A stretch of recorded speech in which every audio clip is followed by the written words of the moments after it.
I have 10:01.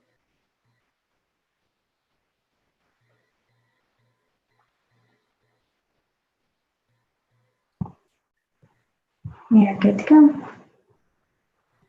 I believe a quorum is present. I'd like to call to order this meeting of the Actuarial Committee of the Texas Pension Review Board. And I would ask Ashley to please call the roll.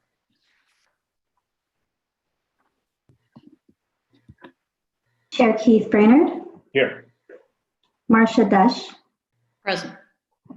Stephanie Leiby. Here. Good morning, everyone. Before we get started, I want to share a couple of housekeeping items. We continue to experiment. We're all learning as we go here on this new technology, so we appreciate your forbearance, and we also appreciate your attendance with us. We would ask you that you mute your phones so as to minimize distractions.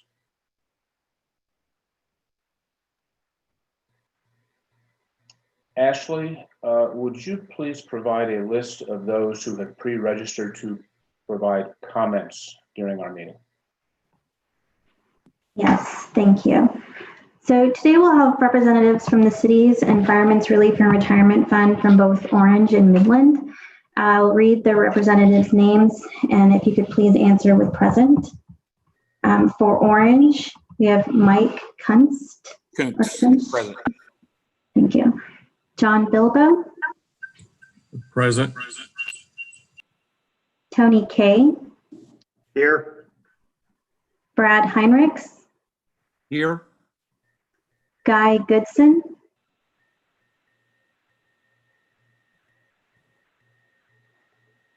I see him on video. Okay. And Cheryl Zito. Present. Thank you. And for Midland, we have Brian McGarry.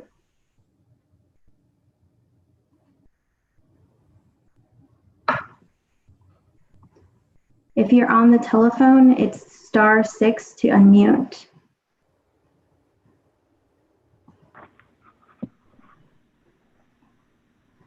Brian McGarry. Okay, and David Stacy.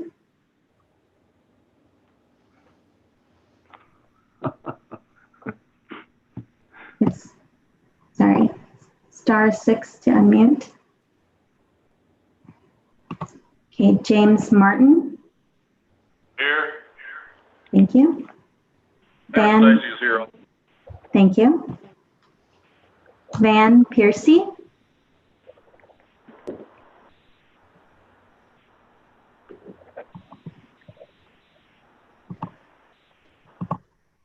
Van Piercy.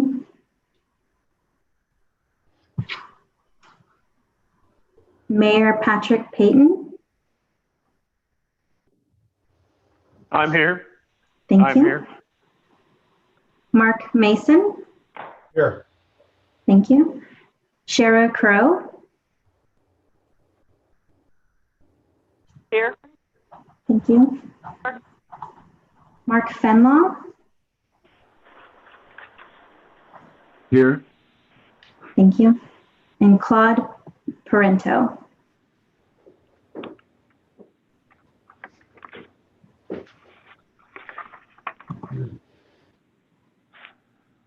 Claude Parento. Hi, I'm Claude Parento is here. Great, thank you. And I believe just from that, Brian McGarry was the only one who didn't answer, so we can circle back during that. And we have no one else pre-registered to provide comment for today. Is there anyone else on the call who would like to speak during the meeting? If so, please state your name.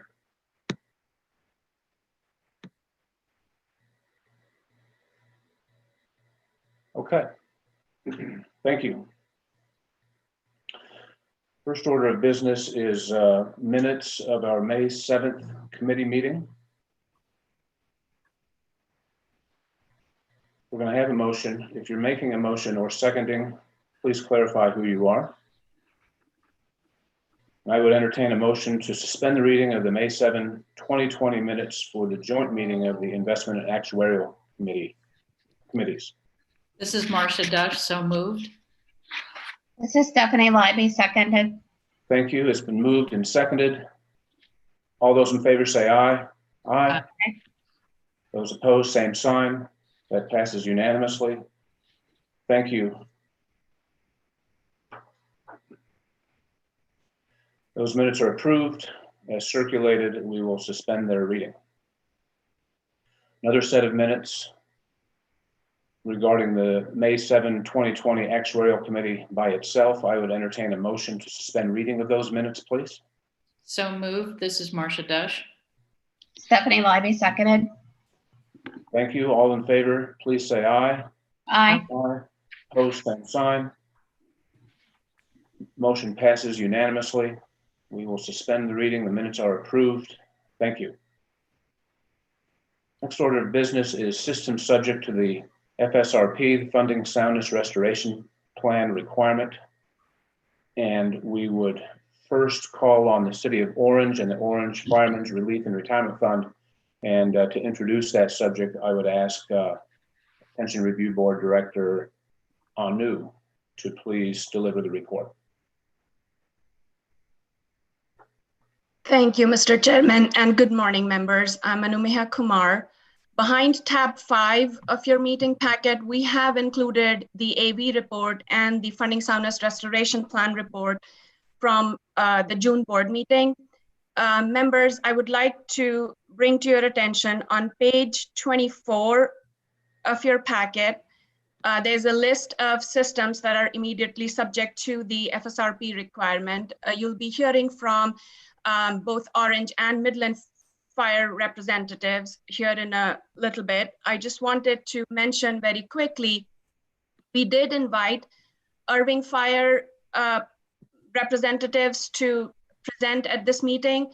However, we were informed that they are currently going through putting the proposed benefit reductions to a member vote, and they requested if they could come back to our September meeting instead to provide a more complete update, and we agreed to that. So you'll be hearing from Irving Fire in September.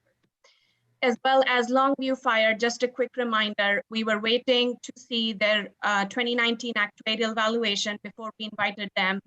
And it's our understanding that the valuation is going to be presented sometime this month to their pension board. So we hope to invite them at the September meeting as well.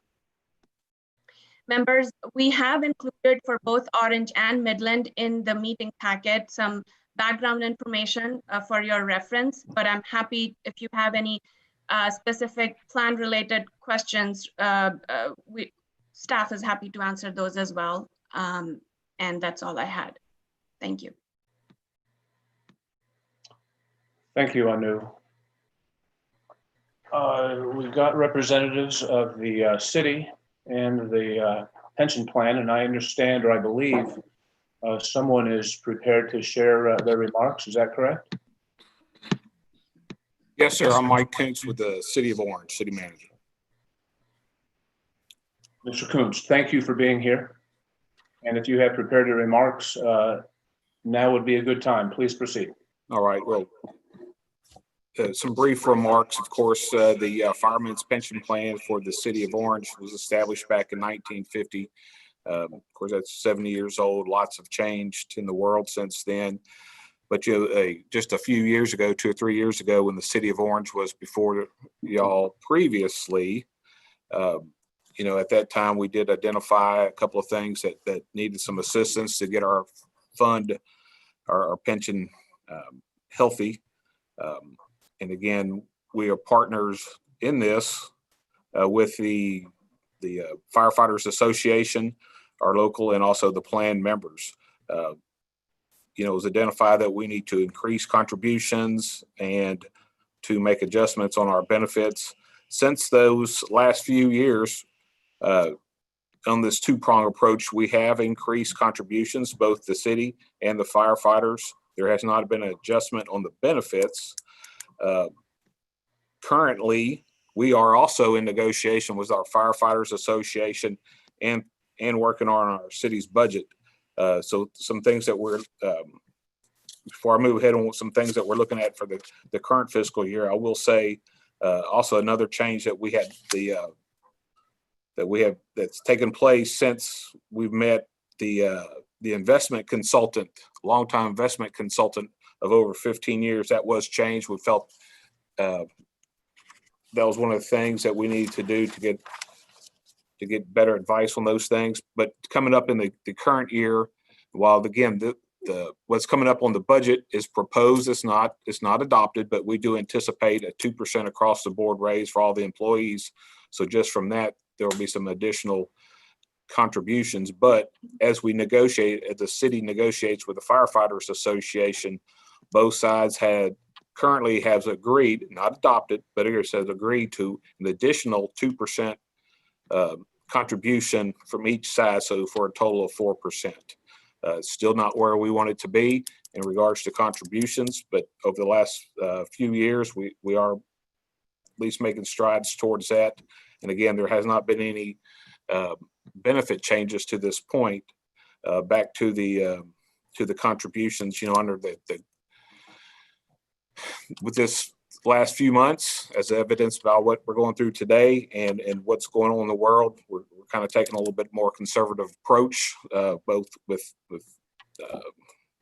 anything financial, just trying to be conservative. Compared to many other places, we are doing okay, but we don't know what the immediate future holds. As a city, we are receptive to further changes in what we may or may not need to do, looking for some recommendations that we might be able to implement, things of that nature. I do have some other members from the city, and also John Bilbo is here representing the board, our local board. So if y'all have any questions for us, we are available. Thank you, Mr. Kunst. We appreciate you being here. Mr. Bilbo, did you have prepared remarks you wish to share with the committee? Yes, good morning all. I'm John Bilbo, the chairman for the City of Orange Fireman's Relief and Retirement Fund. Just a little brief but recent history, I guess, on our fund. The Orange Fireman's Relief and Retirement Fund provides retirement funds for the City of Orange Fire Department personnel. We have 37 contributing members, where 2 are exempt and the remaining 35 employees are members of the International Association of Firefighters, Local 1432.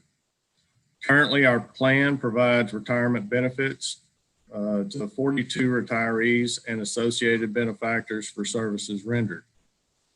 Dating back to a relevant time in October of 2002, the contribution rates were 9% from the employees and 10% from the city. Over the course of 18 years, the contribution rates have increased just shy of 10% cumulatively. Currently, the contribution rates are 12.8 employee and 15.8 from the city. And like the city manager, Mr. Kunst, just said earlier, we are really hoping for an agreement to get an additional 4% added this coming fall. Over the last couple of years, we've had some positive changes within the pension, the city, and the union leadership. That has been a big hang up for our plan for quite a few years. It's fostered a better understanding of the issues, to say the least. I truly believe we are now more unified and dedicated to working through the pension shortcomings together. We look forward to seeing what the future holds for our plan, thanks to recent changes in plan management savings, previous and future contribution increases, coupled by our willingness to work together for the good of the plan and its members.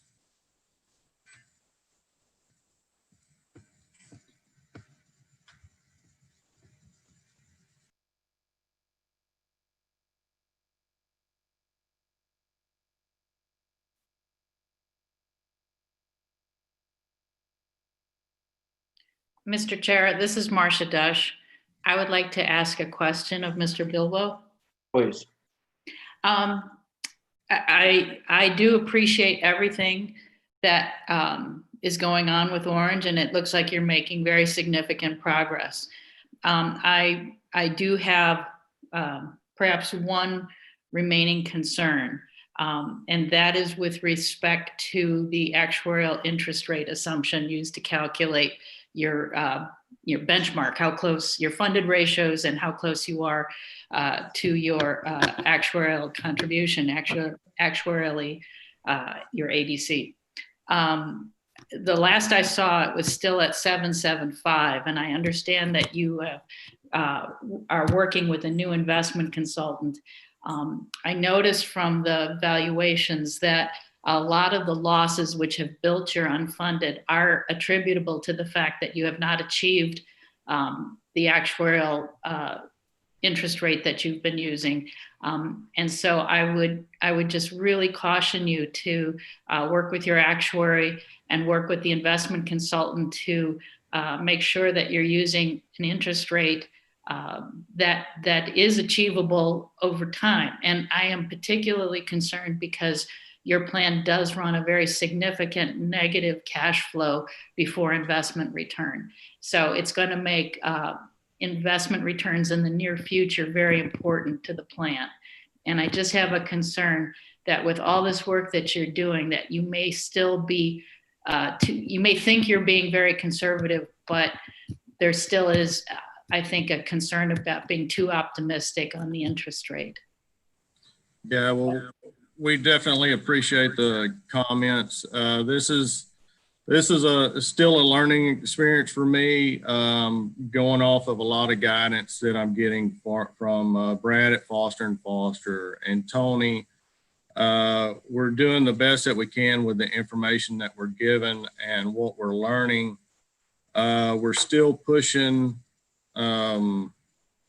to make other changes in the future. This is all just a beginning. Like I said, I am one of those guys that has high hopes, and that everything that we do will definitely benefit the pension in the future. And it's a work in progress. We all kind of inherited something that was already in a bad way, and we're definitely working towards making it better, and going off the recommendations of Brad and Tony. And but yeah, thank you for the comments, and we're definitely keeping an eye on it and keeping in touch with it. Yeah, this is Marcia again. I do want to commend you for taking Mr. Heinrich's, Brad's advice on lowering the payroll growth assumption. It looked like you'd been using a 4% assumption.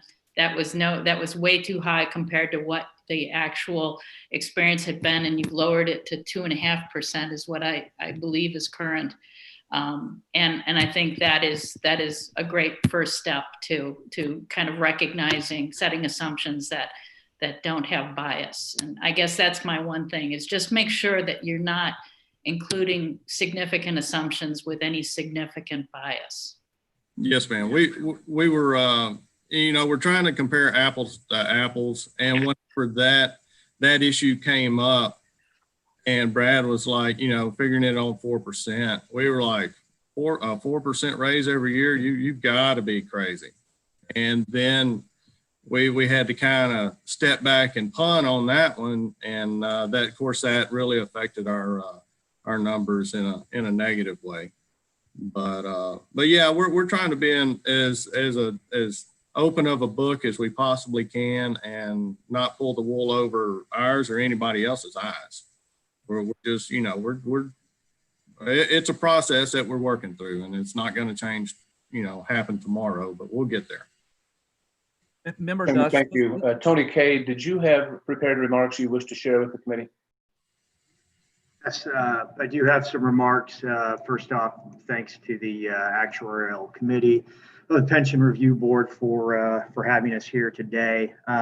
As was mentioned earlier, the Orange Fire pension recently went through a full RFP and interview process to hire a new independent institutional investment consulting firm.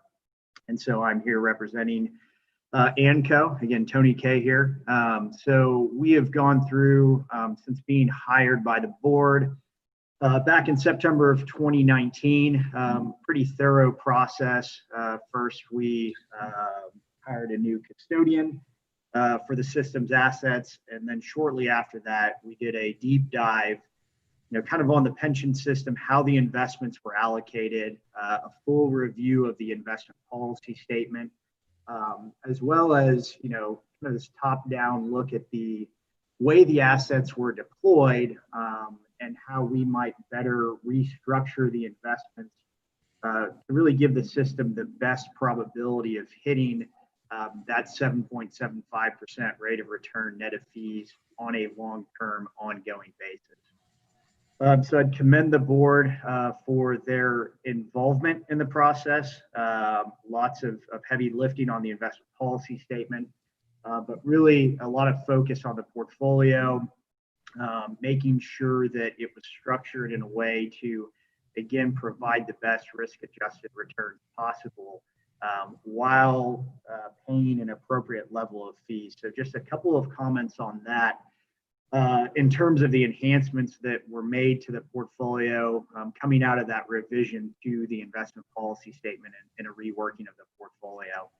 So one of the major changes that was made was moving 40% of their domestic equity portfolio into a passive index fund, which charges a very competitive investment management fee of 4 basis points or 0.04%. That allowed us to reduce the overall investment management fees of the portfolio in a pretty dramatic fashion.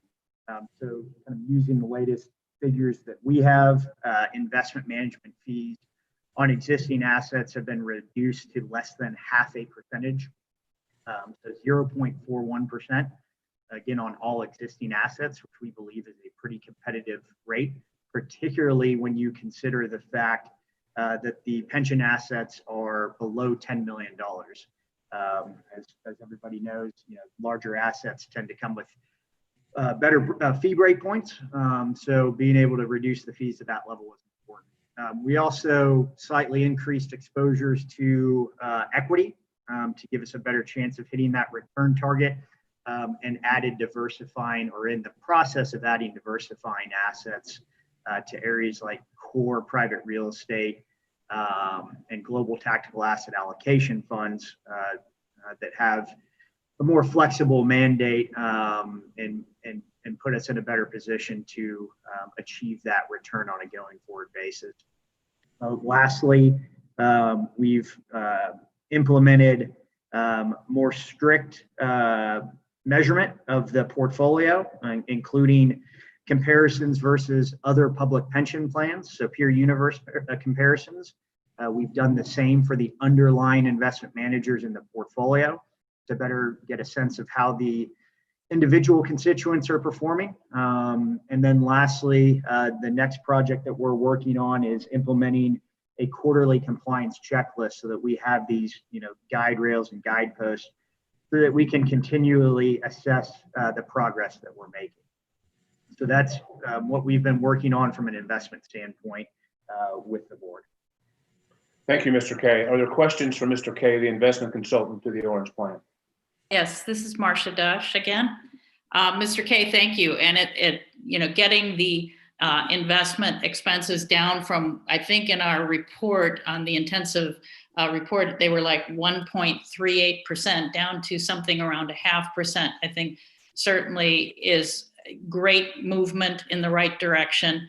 My only comment, and this is a comment that I would make to so many pension plans, which is that from your comments, you're saying that you're designing an asset allocation that is going to help meet that 7.75%.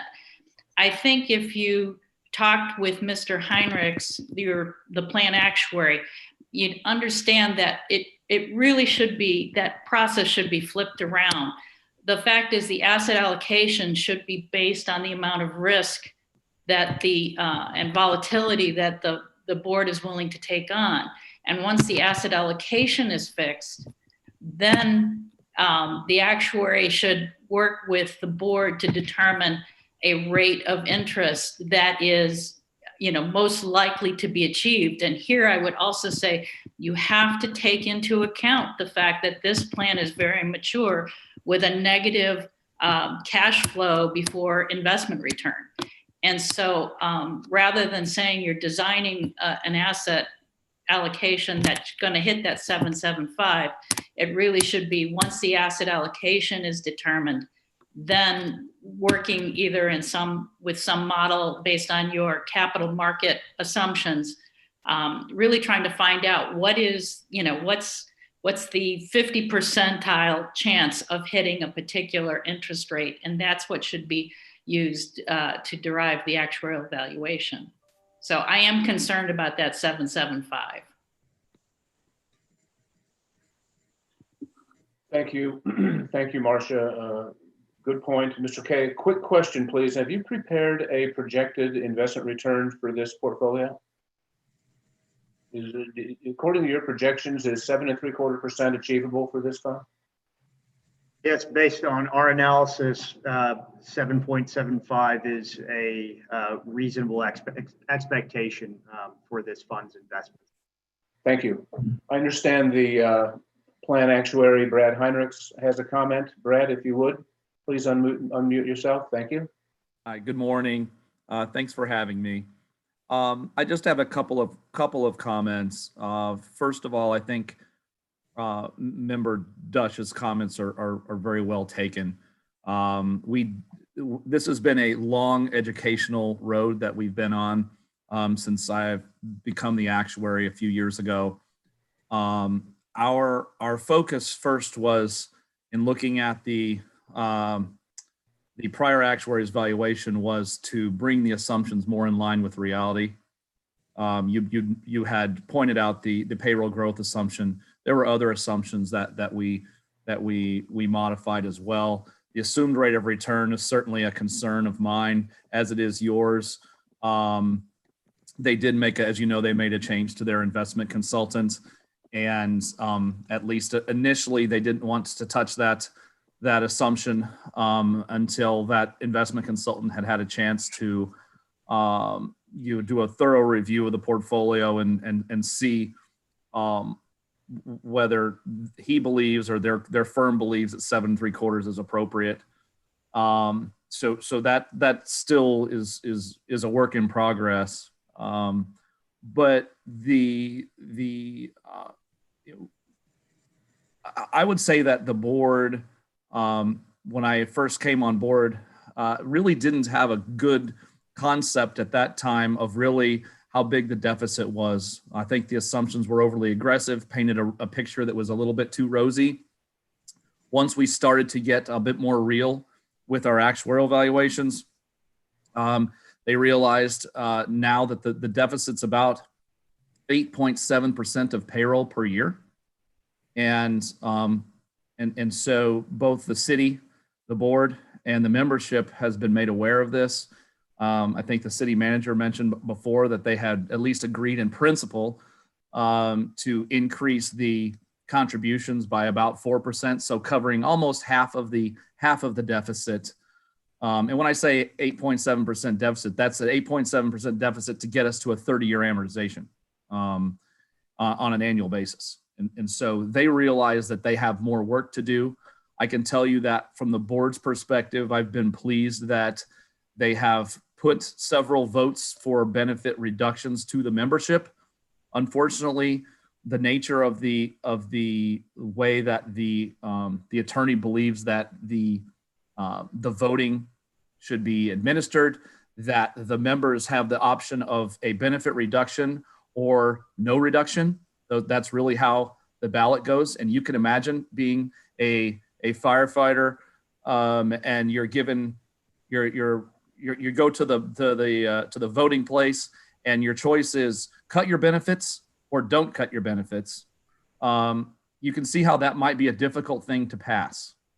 And so I know that they've struggled in trying to get the membership to reduce benefits. But it appears that they're going to agree to increase contributions at least a bit. So they're, as Mr. Bilbo mentioned, they're on the right track, but there's still more work to be done, and I think everybody recognizes that. Thank you very much, Mr. Heinrich. I want to share a couple comments. One, to echo what Marcia said, I think it's really important that the actuary and the investment consultant are working closely together, particularly in a plan that's got a negative cash flow on the order of 10%. I'm not an investment expert, but I'm skeptical about a plan being able to achieve a consistent 7.75% with a negative cash flow of 10%. They're having to keep a fair bit of the assets liquid in order to make that regular payroll. So Mr. Heinrichs and Mr. Kay, if you would please stay in touch with one another working on this plan, I think that would be beneficial to the plan. And I want to direct some comments to Mr. Kunst as well on behalf of the city. Last we saw the normal cost of this plan, it was on the order of about 12.8%, which is close to what the employees are contributing, or stated differently, the employees are paying pretty much the entire cost of the benefit that they're receiving. They're also non-Social Security workers. I don't believe the benefits could be considered particularly generous. And so between no Social Security and this benefit structure and the employees paying for the entire cost of their benefit, it doesn't seem to me to be, there don't seem to me to be a whole lot of options short of the city stepping up and making more of an effort to get this plan better funded. I know that there have been a lot of efforts made, and I appreciate that. I know that right now times are tough fiscally all over for cities and the state. But it seems to me that given the investment return assumption that's in place, the fact that best projections are that the plan is barely projected to make it to the 30-year amortization period, the idea that the employees are already paying for pretty much the entire cost of their benefit, there are very few options left short of the city stepping up and making a larger effort to help out this plan. And I know that that was more of a statement than a question, but I would give you an opportunity to respond if you wish, sir. No, sir, that's fine. And we'll certainly take that into consideration. If you could pass on. And as we go forward into the budget years, and again, we all hope for better times once we kind of come out of COVID-19, and we'll kind of see where we are from there. Okay, if you could pass on my comments to the City Council, I would be grateful. Yes, sir. Thank you. Is there anyone else who would like to speak from the city or be on behalf of the plan?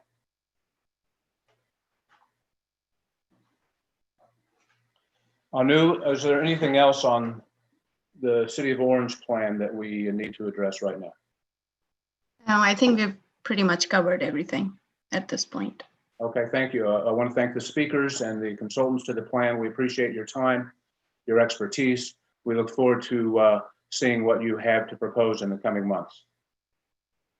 Now I'd like to call on representatives from the City of Midland and the Midland Fireman's Relief and Retirement Fund to discuss your FSRP, please. If there is anyone who has prepared remarks that you would like to share with the committee, please state your name and proceed.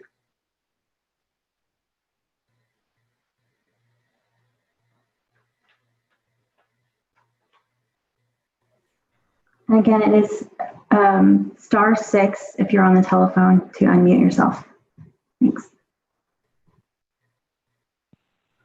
Anu, would you do you have something to say about Midland? All right, let's try this again. Can you hear me now? Yes. Is that David Stacy? This is David Stacy. I'm sorry. Yes, David Stacy from Midland Fire. Okay, Mr. Stacy, welcome. Please proceed. I'm happy to be here. You gotta love this technology. All right, so as it pertains to the reason you invited Midland to this meeting to testify before the Actuarial Committee, I'm gonna make remarks leading up to why we are here, and the bulk of. I'm gonna do that by walking through a timeline from Okay. past to now. Okay, let's not make it too long a timeline, Mr. Stacy. Okay, it's not gonna be. Thank you. I'm gonna keep it fairly brief. So, starting in 2008, the need for services for the fire department had increased from previous years, and those increased needs for services, some of those were filled with using overtime as a method to provide those services, which had not generally historically been done, certainly not to the degree that it became the norm. That steadily increased over the period from 2008 until today. Actually, essentially, it's the end of 2019. Part of the reason for that was extraordinary economic growth that Midland has experienced over this last 12-year period. That extraordinary economic growth and population growth and activity growth had a corresponding growth in the calls for service that the fire department was expected to respond. The fire department did the best they could to meet those calls for service in whatever way they could.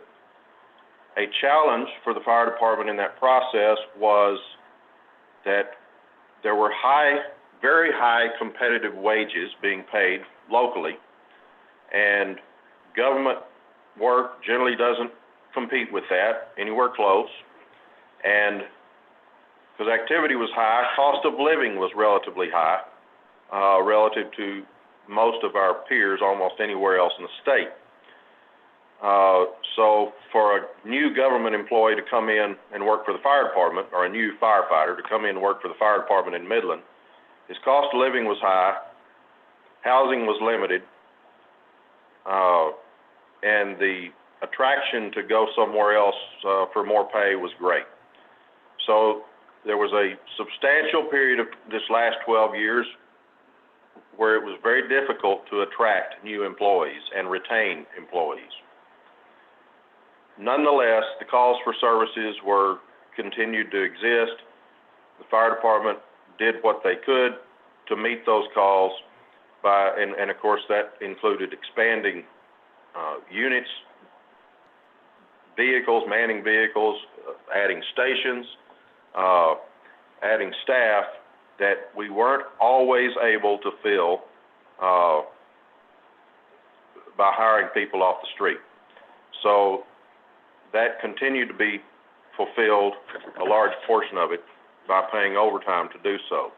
As an example, looking from this period of 2008 till today, we have been chronically understaffed from budgeted positions on the fire department, from a low of about 5 or 6% understaffed to a high of about 18% understaffed.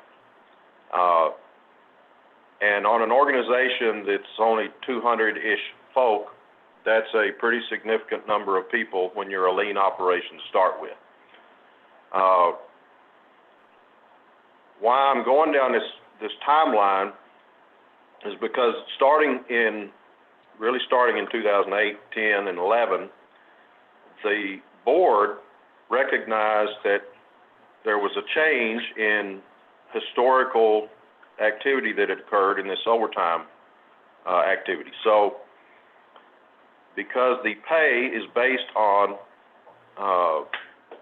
in our case, the highest 60-month average, guys had the opportunity to take the overtime, and there was limited, there was a lot of overtime available. There was limited guys available or willing to fulfill that overtime. So a number of the guys that fulfilled that overtime were within or directly affecting their high 60-month average. also known as spiking. Mr. Stacy. Mr. Stacy. Excuse me. Hello. You are 5 minutes into your comments. Can you please address what the plan and the city are doing to address your funded status and extended amortization period? Yes. So, bottom line is there have been substantial efforts by management, fire department management, and city management to improve the number of bodies contributing into the plan that has a corresponding resulting effect of reducing the impact of overtime / spiking. That has not, as of the last year, end of 2019, we were still approximately 13% understaffed. But there are significant efforts by management to improve that, different than what has been done in the past, that we expect will have a positive effect on the plan over time. Until that piece is fixed, pretty much everything else is an academic discussion. To address the obvious question that everybody in the room says, well, just don't count overtime toward the benefit. Unfortunately, the way the payroll system is booked and entered for the fire department in Midland does not differentiate between regular pay and non-scheduled overtime pay. So there is no database, there is no way, has been or currently in place to separate gross pay from regular scheduled pay to say that we're not going to count overtime toward the benefit. So that limits our options. The options that the board has undertaken with the actuary to try to recognize what was going on with this overtime. We had serious concern that we had not been, in previous actuarial evaluations, had not been fully recognizing the liabilities to the plan as it relates to running short-staffed and making up the difference with overtime, with our plan structure. We did substantial engagement with the actuary Rudd and Wisdom so that they understood our concerns. We believe they did.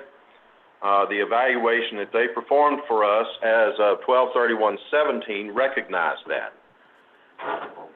That was the big change. That was where we went from having an amortization period that was getting closer to reasonable in our previous Fsrp to going to infinite. It wasn't through any other change of the plan other than working with the actuary to more fully recognize the liability to the plan related to this running shorthanded and making up the difference with overtime.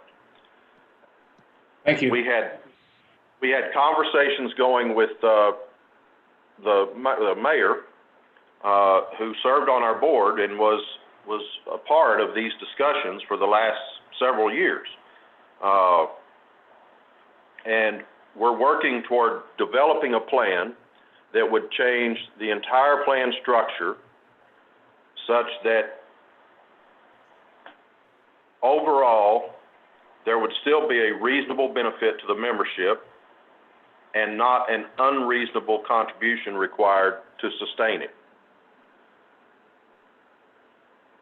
That has been a process, and we have not fully finished that process.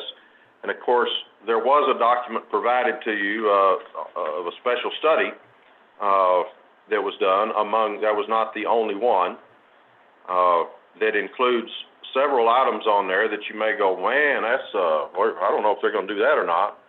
That was a basis that we had to start so we could see what our options were. Since that time,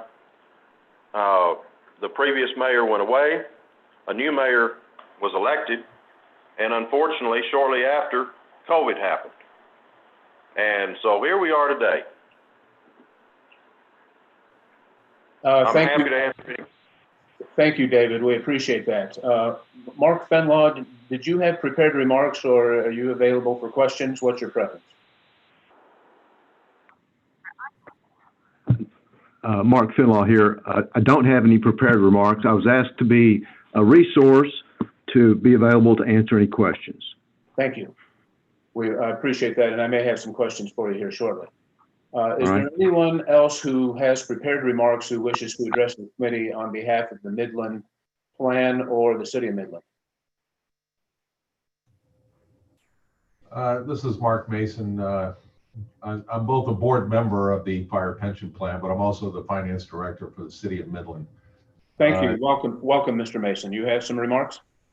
I do. I've been here for 2 months, so there's been I would say some turnover at the City of Midland over the last couple of years since the 2017 review was done, as well as the recommendations that were made in a funding soundness restoration plan in 2016. Since that time, and since I got here, I think from the city's perspective, one of the things that we're going to do is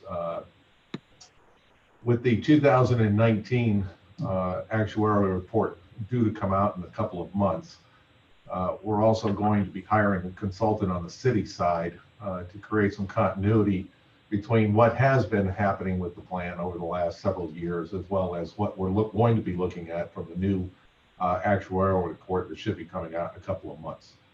So it's with the turnover that we've had. You just heard a little bit of that from Mr. Stacy, and of course, obviously from me. This is what we're going to be doing as we look forward and in a forward-looking way of what we can do to upfund the pension plan and decrease the overall amortization period. Thank you. Thank you. We appreciate you being here. We appreciate your remark. Thank you. Anyone else on behalf of the Midland Plan or the City of Midland that wishes to address the committee at this time? This is Marcia Dush. I do have some questions if there are no other prepared remarks for the plan or for the city. Please, Ms. Dush. I guess, first of all, to Mark Fenlaw and to the board, again, I would caution you on your expected return on assets. I see that in some of the special studies, you've been considering a 7.5% return. And I think I saw in one of the documents that that underlying that 7.5%, the building blocks to get there was a 3% inflation assumption.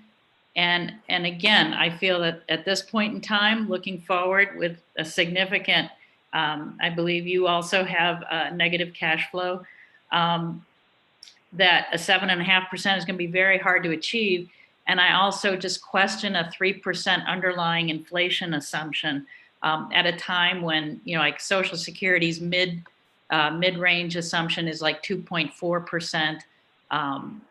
You know, if you look at blue chip forecasts, you know, it's 2.2%. So again, I have some cautionary concerns there. And also the fact that you are using, I think, a 4% payroll growth assumption. And that does, you've noted that that does assume that the number of firefighters will increase.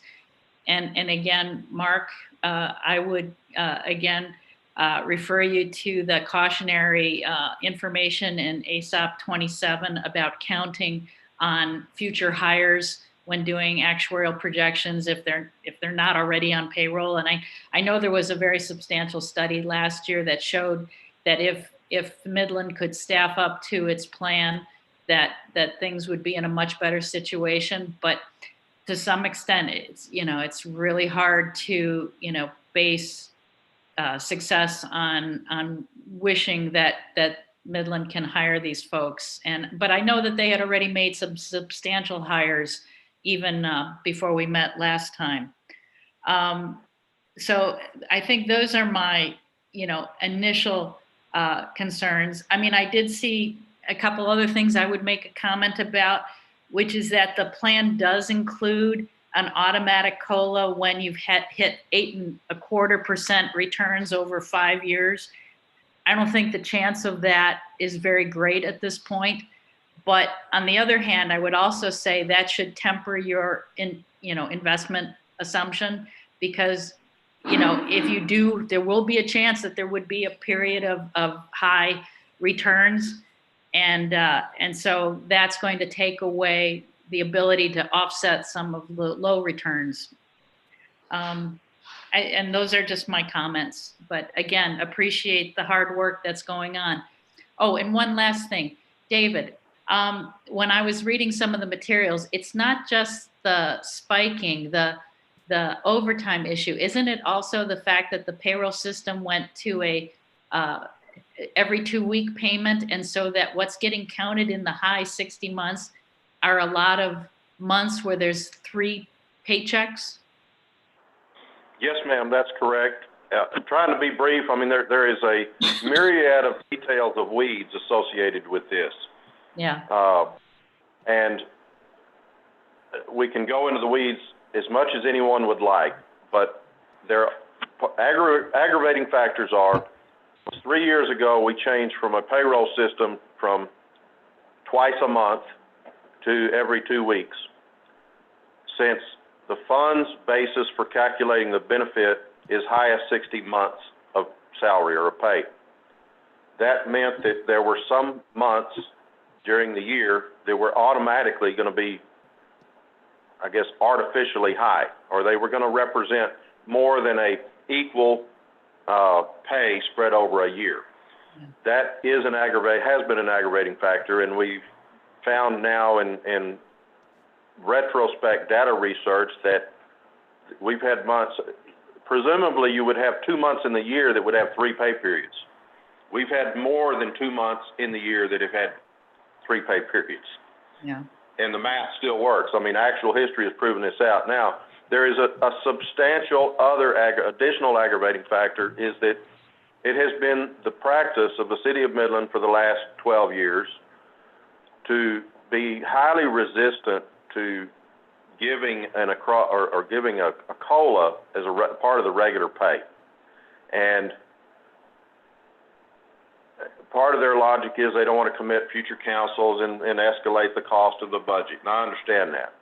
And I'm not arguing the case of whether that's right or wrong, or why they do or don't do what they do. But the negative effect of the plan has been that they paid one-time bonuses periodically, sometimes more than a year or more than once a year, which also counts towards gross salary, which also spikes a given month of pay. So my comment would be then, obviously there's been some gamesmanship. The members have figured out how to game the benefit. The city has made changes that have, in a sense, hurt, they've shot themselves in the foot without realizing it.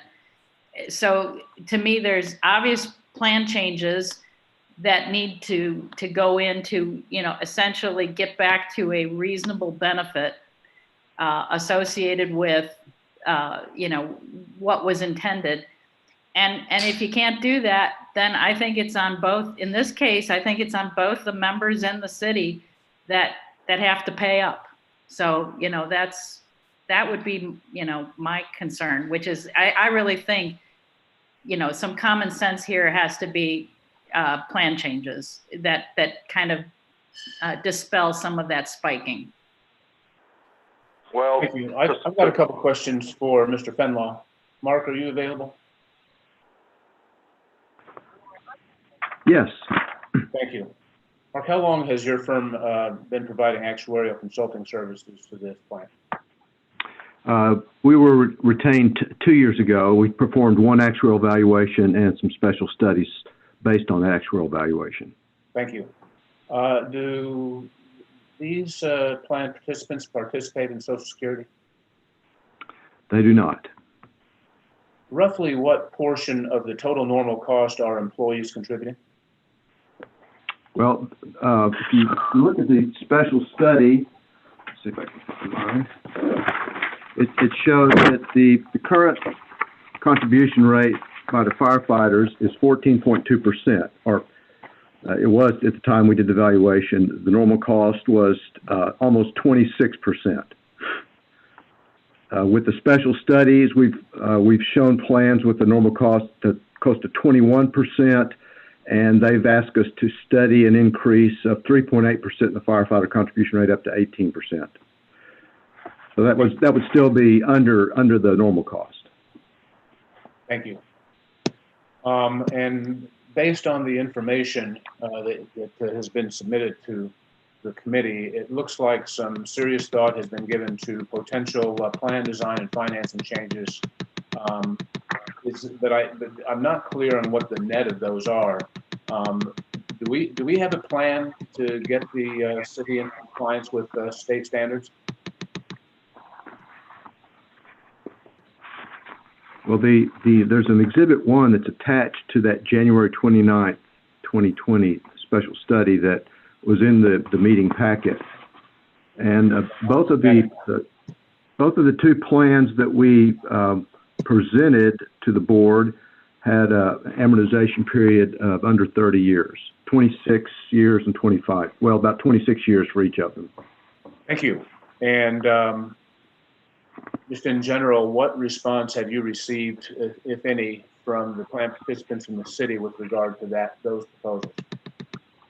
Well, I think that they've had discussions, without bringing us in, and have been really stuck on trying to work with the city to get the payroll system, the city's payroll system, capable of identifying the unscheduled overtime so that could be excluded from the salary that's used to calculate benefits. The firefighters would continue to contribute on their total pay, but we want to exclude that unscheduled overtime from the benefits.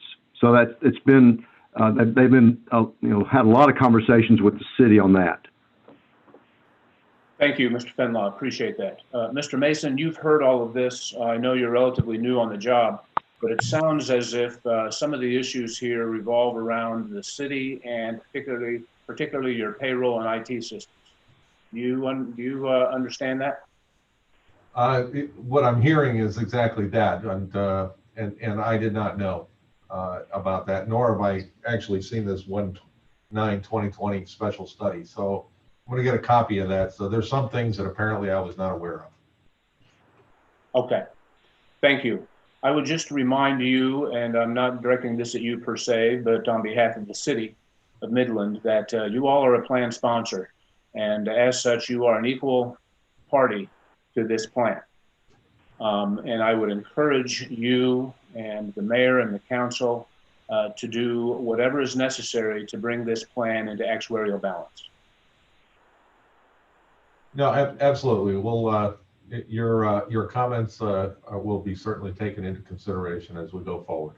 But it's now a forward-looking thing, and we'll be doing that. And the Pension Review Board staff is very good, and they stand ready to be of assistance to you and to the plan and the city. I appreciate that. Thank you. Are there anybody else have comments from the city or the plan at this time? Other questions for plan representatives or city representatives? Anu, have we covered the Midland plan? Thank you, Mr. Chairman. We have, and I would like to quickly mention here that and reiterate the point you just made. On a staff level, we are here to help, and I would recommend that we work closely with Midland Fire and the city, potentially request them to provide updates to this committee on a fairly regular basis to help facilitate the communication and make sure that we are being helpful in providing the assistance that we are mandated to moving forward. Thank you. Okay, that's all on the FSRPs for these two plans today. I want to take a moment to say that I think that we've lost the video feed to Miss Libby, but she's still here by phone. Stephanie, are you there? Can you hear us?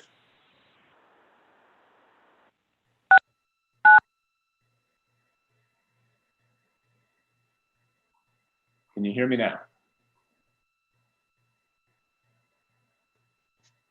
Okay. Hopefully we'll hear from her. We do still have a quorum of the committee, and it's possible that Stephanie's there and just having technical difficulties weighing in. On to agenda item 6, pertaining to funding policies received by legislation that was passed a year and a half ago, including actuarially determined contribution benchmarks based on rolling amortization periods. And I'd like to ask Anu to present that to the committee, please. Thank you, Chair Brainerd. Behind tab 6, we have included the funding policy report we had put together for the June board meeting. The report essentially is the same as was presented in June, but for Dallas Police and Fire, they were using a rolling 30-year benchmark. Since the June board meeting, they updated that based on the concerns the committee and the board had expressed, and they've now switched to a closed 30-year benchmark. Ashley, if you could please advance the slide to page 76. I wanted to focus on members, the systems that were using a rolling benchmark. At the June board meeting, the board directed staff to reach out to the systems that had included a rolling benchmark in their funding policies, and we reached out to those systems. I would like to quickly provide an update on that, please. We reached out to El Paso Fire and Police, and it's our understanding that they are working with the plan sponsor, with the city, to come up with a more long-term funding policy. So we will keep you updated on the progress that El Paso Fire and Police is making, as well as the changes they'd be considering to their funding policy. Dallas Police and Fire, of course, I already mentioned, switched to a closed ADC benchmark, so we removed them from this list. Big Spring Fire, Ashley, if you could please move to page 77. Big Spring Fire has also indicated that they are considering to update their rolling ADC benchmark and will inform us as soon as they make that change. And then the Woodlands, it's our understanding that the Woodlands is also going to visit this issue of the rolling benchmark at their upcoming board meeting next week. With all the remaining plans, Odessa Fire, Orange Fire, San Angelo, Wichita Falls, and Abilene, we had requested a formal response from, of course, all of these systems, and we received a formal response from these remaining plans, which we have included in the meeting packet. And to summarize, these 6 plans provided an identical response and stated that if, with regards to their rolling 30-year ADC benchmark, that if all of their assumptions are met, and if their fixed contribution rate is either at or above their rolling 30-year ADC benchmark, then the plans will be able to achieve 100% funding in 30 years. So that was essentially the gist of their response. Of course, they included additional discussion for the benefit of the committee in their responses, but they are essentially identical. And we would recommend, if the committee wants or feels the need to talk to these systems more directly, they have that opportunity at the September meeting. We can invite these systems to come and talk to the committee for a more one-on-one conversations. Thank you. Mr. Chairman, this is Marcia Dush. I would like to make a few comments just regarding the funding policies in general. And then I do have comments regarding the letters that have been sent back for the plans that Anu just mentioned. Marcia? Yes. Excuse me, may I interrupt you for just a moment? Yeah. I want to see if there's anyone else in the audience who wishes to address this issue right now before we get into questions?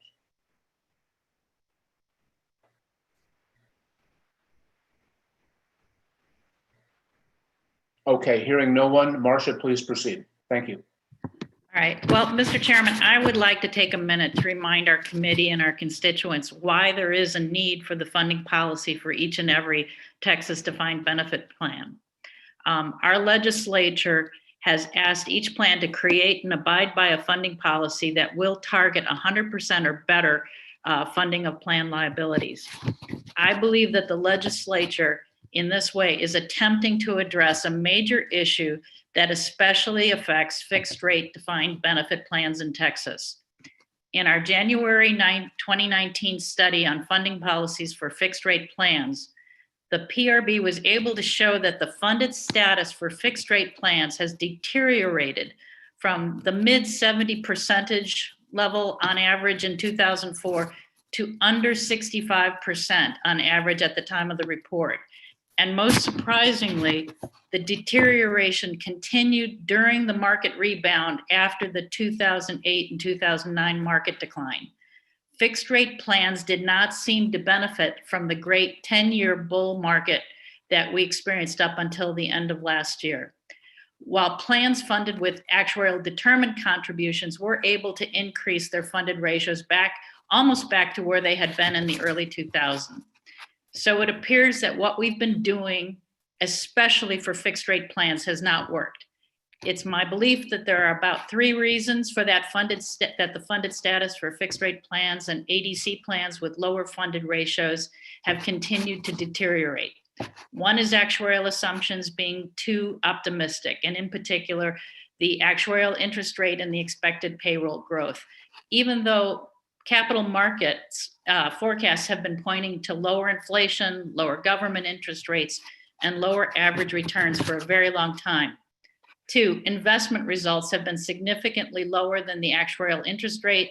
As I mentioned, assumptions have been too optimistic, but based on what I've seen in the time that I've been on this committee, it also appears that there's been a lot of poor choice in asset allocation and asset selection, manager selection, and that actual contributions have been lower than the tread water rate, which Kenny has explained to us as the sum of the normal cost and interest on the unfunded, the amount necessary to prevent the unfunded liabilities from increasing if all actuarial assumptions are realized.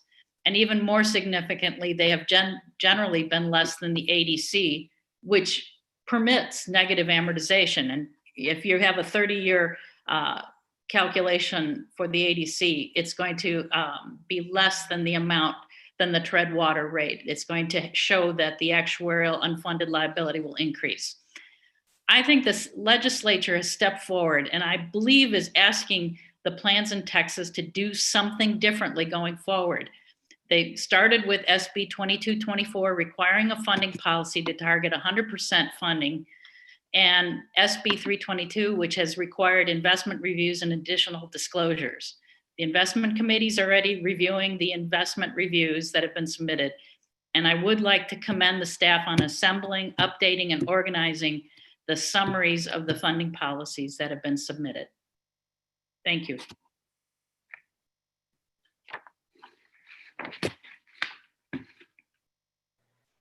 Thank you, Ms. Dush. Are there questions for staff on this issue?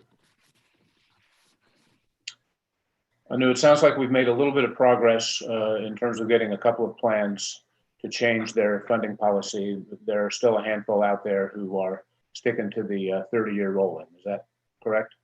That is correct. And again, Mr. Chairman, now, if it's okay, I would like to specifically address, as the actuary on the board, some of the comments in the response from the boards on those rolling policies. Please proceed. Okay. As you know, at our last committee meeting, we asked staff to contact their funding, those with rolling benchmarks regarding their funding policy. We've got 6 plans who use Foster & Foster as their actuarial provider who have responded with the letters included in the packet. As Anu noted, the responses are identical and that the funding policies that each of these plans has adopted is also identical. But what's not identical are their particular situations. Let me point out that in the actuarial report provided at the last board meeting, which is also included in this packet, the funded percentage for these plans ranged from under 40% for Odessa Fire, so very, very low funded percentage for Odessa Fire, to 90% for Austin Fire. The effective amortization periods ranged from infinity for Orange Fire to almost 18 years, or to less than 18 years for Austin Fire. So these are very different plans, all with the same funding policy. So I have to question whether or not these boards have made a serious attempt to design a funding policy that meets their own special circumstances. And so, again, I know that Anu has given a little description, but before commenting on some of the specifics in Mr. Heinrich's letter, let me first explain my understanding of the funding policy that these boards have adopted. Each of these plans have chosen a benchmark contribution that is the sum of the normal cost plus a 30-year amortization of the unfunded liability. At each valuation, the then unfunded liability is amortized over a new 30-year period to create that benchmark, which is why we refer to it as a rolling amortization period. I'd also like to point out that the valuation interest rates used in these valuations, summarized in the last report, range from 7.7% for Austin Fire to 8% for Abilene Fire. And I've already made comments about my concerns about high interest rates. So then, if after 2 valuations or 3 if the valuations are conducted annually, the fixed rate contribution is less than the benchmark contribution minus 2%. So if the fixed rate is within 2%, then action has to be taken again after 2 valuations or 3 if they're done annually and they miss that benchmark minus 2%. And the action that the board is then supposed to take is that they have 20 years to make a plan to institute a contribution rate that will fund the unfunded liabilities over a then fixed 30-year period. So I'm assuming I have, if I have understood this policy accurately, and again, I'm being somewhat harsh here, I'm inclined to call this a do-nothing policy. It's designed to maintain the status quo. And because I believe that the legislature with SB 2224 is intending change, I don't think this policy meets the requirements of the law in either its technical aspect or the spirit of the law. Now, let me address a few specifics in the response letters. I continue to believe that setting a benchmark using a rolling 30-year period does not meet the requirements of the law to target 100% funding. But these boards apparently do not agree. I therefore would suggest, before we submit our report to the legislature in November, that the staff, Anu and the staff, continue to work with these boards to make sure that they understand what our position is, my position is, and that they understand the intent of their policy and what they actually intend to do. And again, as Anu said, I would like to see them come to our meeting. Mr. Heinrichs has said that he does not believe using a closed period benchmark is sustainable. I believe that if actuarial assumptions are not biased, meaning that gains are expected to offset losses over time, it should be sustainable. However, if there's a period of sustained losses, I agree, then the boards may have to modify their policy and review their assumptions. I do, however, commend the plans that have chosen a fixed amortization policy because I believe it's going to really enhance their discipline when considering benefit changes. I also think it's interesting that the policy adopted by the Foster and Foster plans here will move to a fixed period amortization, perhaps after 20 years of planning, when Mr. Heinrichs believes that a closed period amortization is not sustainable. And lastly, Mr. Heinrichs has said that maintaining 30 amortization bases will be costly burden on the plans. And again, I don't mean to be funny here, but we've been using computers for a long time. And private plans have been doing this since ERISA was effective in the 70s. And I can assure you that an actuary doing evaluation can easily track. If they can track one amortization base, they can track 30. And frankly, I'm old enough and I was in this business long enough to actually see some of the original 30-year bases become fully amortized. So again, in closing on my comments on these letters, my opinion is that the legislature is looking for plans, especially with those with low funded ratios, to change their ways. I see this policy that's been articulated for these plans as a lost opportunity to think through what could have been a sincere and sustainable effort to improve their plans funding. This cookie cutter policy for plans in very different circumstances appears to allow plans to say they complied with their interpretation of the law and not be required to make meaningful change. Now, we know some are considering change, but I'm saying that this policy is essentially giving them shelter that they don't need to make meaningful change. And Chairman Brainerd, you have talked many times about how these plans are kicking the can down the road. And I see this as an attempt to perhaps kick it 20 more years down the road when the current board members are no longer serving and perhaps Mr. Heinrich is retired. I just see that I am very concerned that firefighters and future taxpayers are going to be left holding the bag. And again, I thank you. Thank you, Ms. Dush. Anu, have we reached out already to the plans that fall into this category? Namely, they identified a funding policy of 30-year rolling. Yes, we've reached out to them multiple occasions, and most recently, of course, we requested a formal response. And in general, the response that we've received are the letters from Foster and Foster? That's correct. Are there actuarial consulting firms other than Foster and Foster that are representing plans that included a 30-year rolling method in their funding policy?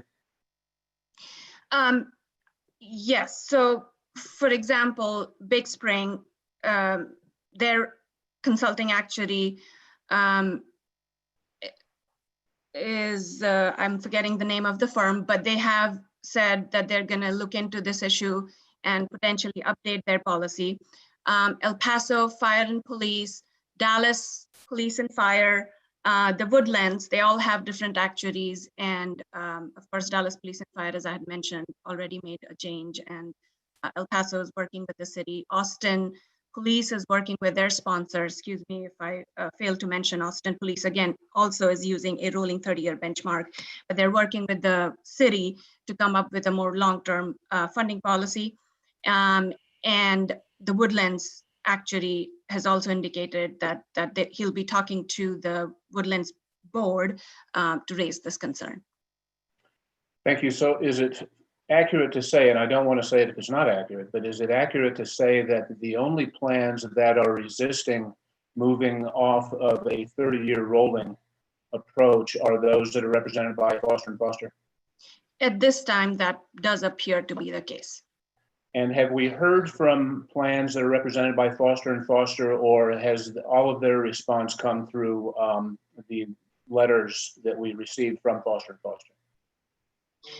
Yes, the only response that we have received from these Foster and Foster plans, other than we did talk to them initially, and they had said they'll work with their actuary, they'll work with the board to look into this issue. And since then, when we requested a formal response, we have received these letters. Thank you. I'm just wondering aloud about the best way to approach this. Right now, can you remind me roughly how many plans are we looking at in this group? In this group, right now, including the Woodlands, because they'll be working with, talking to their board next week, we are looking at a total of 7 systems. If you don't include El Paso Fire and Police, because they're still working on this issue, as well as Austin Police. So you're looking at 7 plans, but we'll know more about the Woodlands next week. which then leaves us with these 6 Foster and Foster systems. I'm wondering about how effective it would be to have plan representatives come before the committee when chances are they're going to be relying on the advice of their actuarial consultant.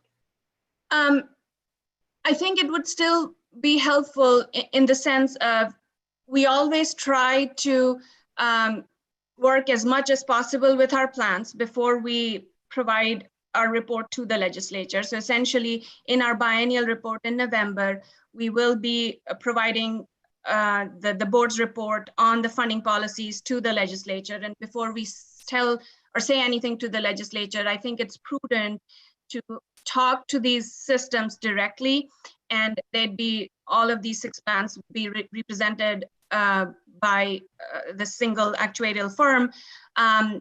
But the concern that Marcia raised regarding these 6 plans have entirely different funding situations that they are in, I think it's appropriate for the committee to consider talking to these plans or plan representatives, board chairs, or whoever may be, to hear directly from them as to why they believe the funding policies that they have adopted targets or a full funding. So I think it's a good idea to have a conversation before we provide our report to the legislature based on the concerns that the committee has raised regarding the rolling benchmark. Thank you. Okay. I would entertain a motion to direct staff to reach out to plans with funding policies that use benchmarks based on rolling amortization periods, and ask that those plans appear before the actuarial committee at our September meeting. So moved, Marcia Dash. Second, and Stephanie Libby. Thank you. It's been moved and seconded. All those in favor of the motion, please say aye. Aye. Aye. Aye. Those opposed, same sign. The motion passes unanimously. So we will hear from these plans in September. Anything else on that? Anu, does that cover it? That's all for the funding policies. Thank you. Okay, on to agenda item 7, review of funding policy requirement and funding soundness restoration plan requirements of the government code. And I believe we have Michelle Cranes to provide us with a report. Ms. Cranes, are you within the sound of our voice? Yes, I hope you can hear mine too. We even can see you. Okay, good. Good morning, Mr. Chairman and members. I'm Michelle Cranes, Deputy Director. At the June board meeting, we had presented a list of items the committee and board may want to review regarding the effectiveness of the funding policy and funding soundness restoration plan requirements that are currently in law. The board asked staff to work with the actuarial committee to develop recommendations for improvement to those provisions. As a first step, staff conducted research on what other states and standard setting boards were doing to strengthen and ensure the funding soundness of their systems. We found a number of states had funding policy and funding restoration plans like Texas, and we summarized their approaches in Appendix F, which I'm not planning to go through, but we've tried to include relevant examples in the document that we'll use here today. Some of those states were much more prescriptive in some areas, such as setting actuarial assumptions and contribution requirements for local plans. But we found that Tennessee and Michigan had a lot to offer on how to approach some of the issues the committee is going to look at. So we took inspiration from pieces of their statutes.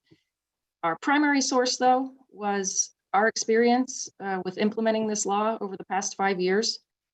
The Fsrp process, I think, has led to some remarkable successes, such as what Fort Worth employees and Galveston police have accomplished. And we believe it can be strengthened to help more plans achieve funding soundness. I'll be using the document on page 104 of the packet, which is designed to begin the committee's discussion. Staff worked with Chair Brainerd to rephrase the issues from the previous document into objectives that could guide the process. Each objective includes relevant examples or model practices and some very initial ideas on how the Texas laws might be strengthened. But I want to note that the potential changes presented are very preliminary thoughts for the committee's consideration based on staff's research and thinking.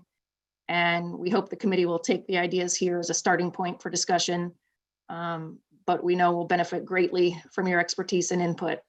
And these ideas can be greatly improved and ultimately lead to a model funding policy and remediation process here in Texas. Okay, may I stop you for just a moment? Yes. Ms. Cranes, we've got 10 or 11 objectives here, each of which address different facets of the law surrounding the FSRPs. And what I'd like to suggest, the way that we proceed is to have staff read each objective, and then we stop and have discussion about that. Great. But that we, the committee can express our interest or preference for each objective, and then we'll vote on all of it as one at the end. Very good. Does that sound acceptable to other members of the committee? Could you explain what you intend to vote on? What we hope to accomplish today, Marcia, is to provide direction to staff for more specific statutory elements that this committee will vote on at our September meeting. All right, thank you. And ideally, we'll be able to vote on it as a single package rather than on 10 or 11 individual votes. But we will stop with each objective and talk about it and ask questions so we don't get too far afield. So each of us can be satisfied that we understand the objective and the issues surrounding that. If that's okay with the committee, I would ask Ms. Cranes to please proceed, starting with objective number 1. Thank you. Objective 1 speaks to the idea that the funding policy and FSRP laws have very different goals, given that they were established in different times. The funding policy requirement is much stronger. Of course, it targets 100% funding, while the FSRP target is achieving a 40-year rolling amortization marker. The FSRP is designed to work as a remediation plan for plans whose funding levels are deteriorating. And it may not make a whole lot of sense for the target of such an important process to be much less stringent than the plan's own funding policy now that they have adopted funding policies. We've provided Tennessee's corrective action plan process as an example here, in which the corrective plan must consider amending the funding policy as part of the process. So essentially the idea is that if an FSRP is required, the funding policy must not be working and would need to be strengthened. Unfortunately, I don't have any specific ideas for you here. We thought this objective was somewhat overarching and could be addressed through several of the potential changes below. And you know, they overlap, a lot of them really do. So I'll try to highlight ones where we thought they could bring the two requirements closer together. I'll stop there. Okay, I might point out that the funding policy requirement is a relatively new thing, and so are FSRPs. But they came about at different times, under different legislatures, under different set of circumstances. But now these are prevailing components of what the Pension Review Board is responsible for overseeing and administering.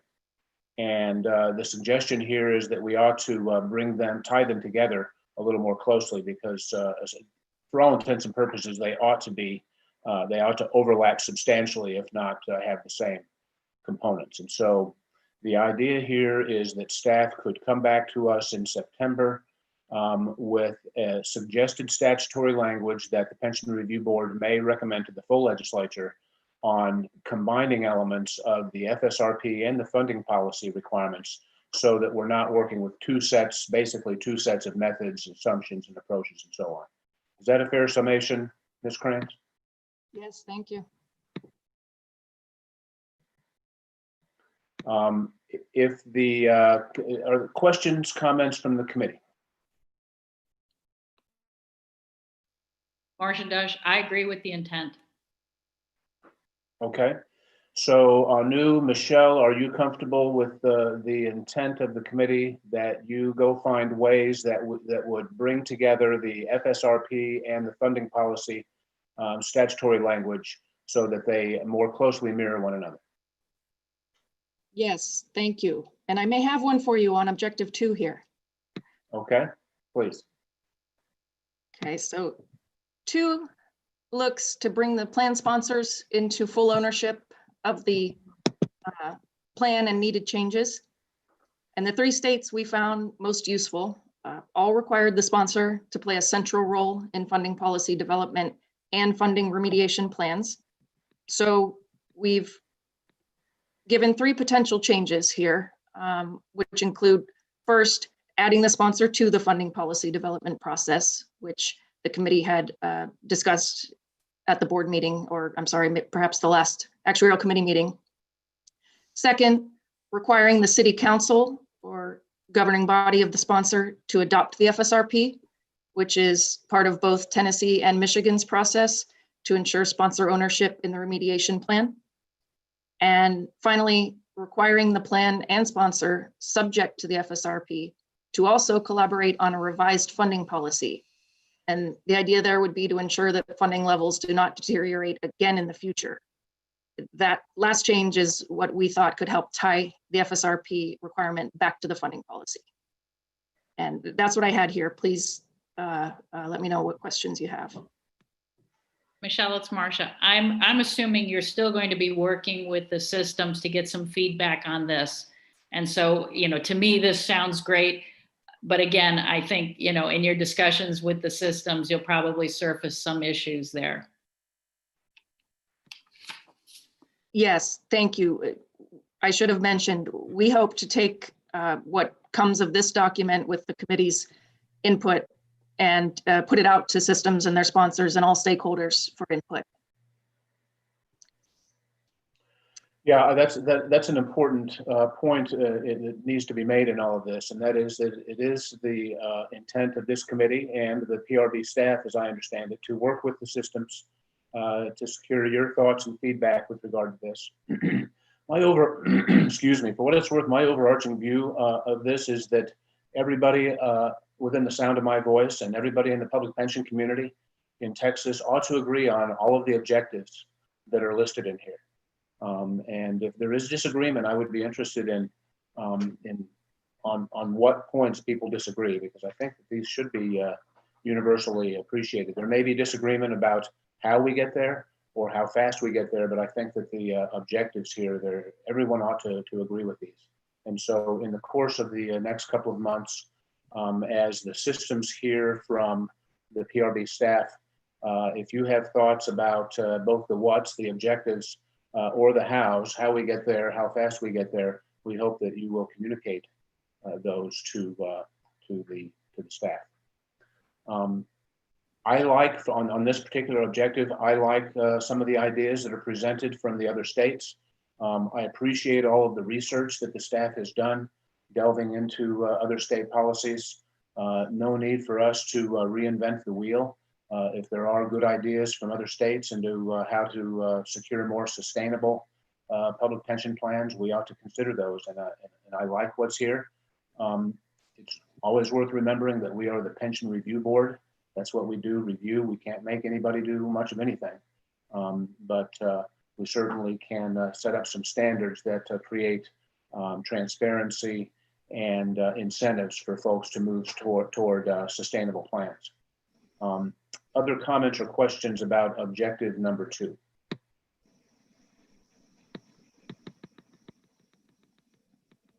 Michelle, did you have anything else to say on number 2? Are you ready to move on to number 3? Ready, thank you.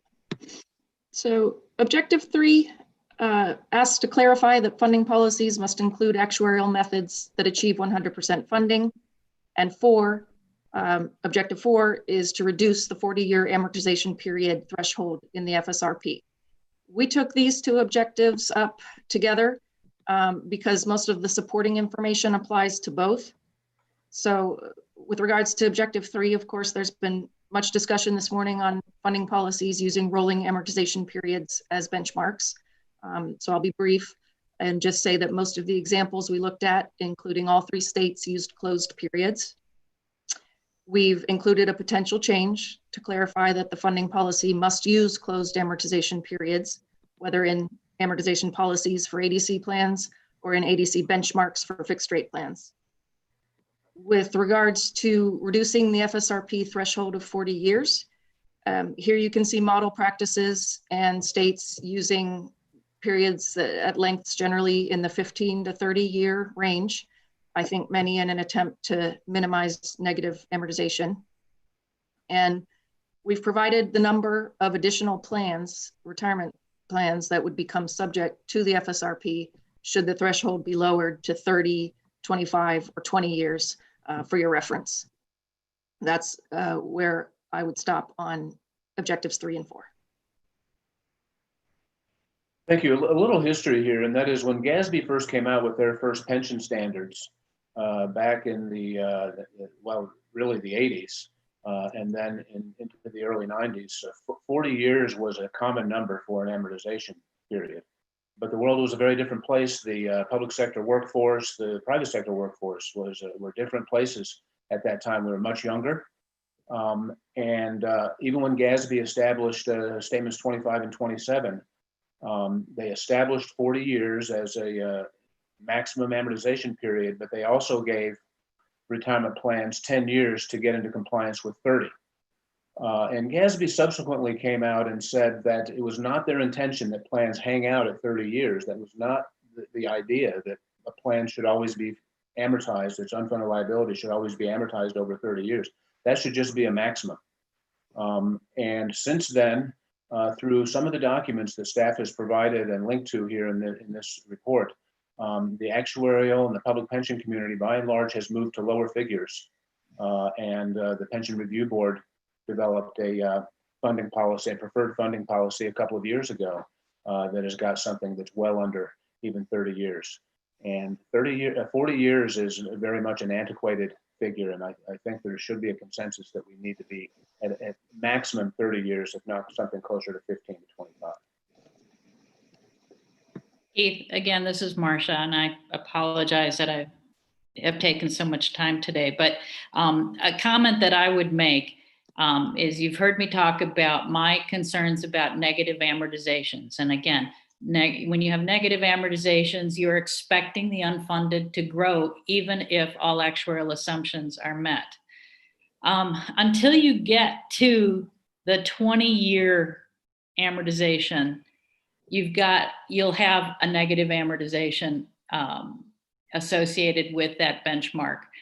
So, you know, I hesitate to recommend going to 20, but I think that should be our goal over time. There should be some way to get there in time. Thank you. Yes, you have brought up the negative amortization issue, and I think that that is a legitimate concern about funding a public pension plan.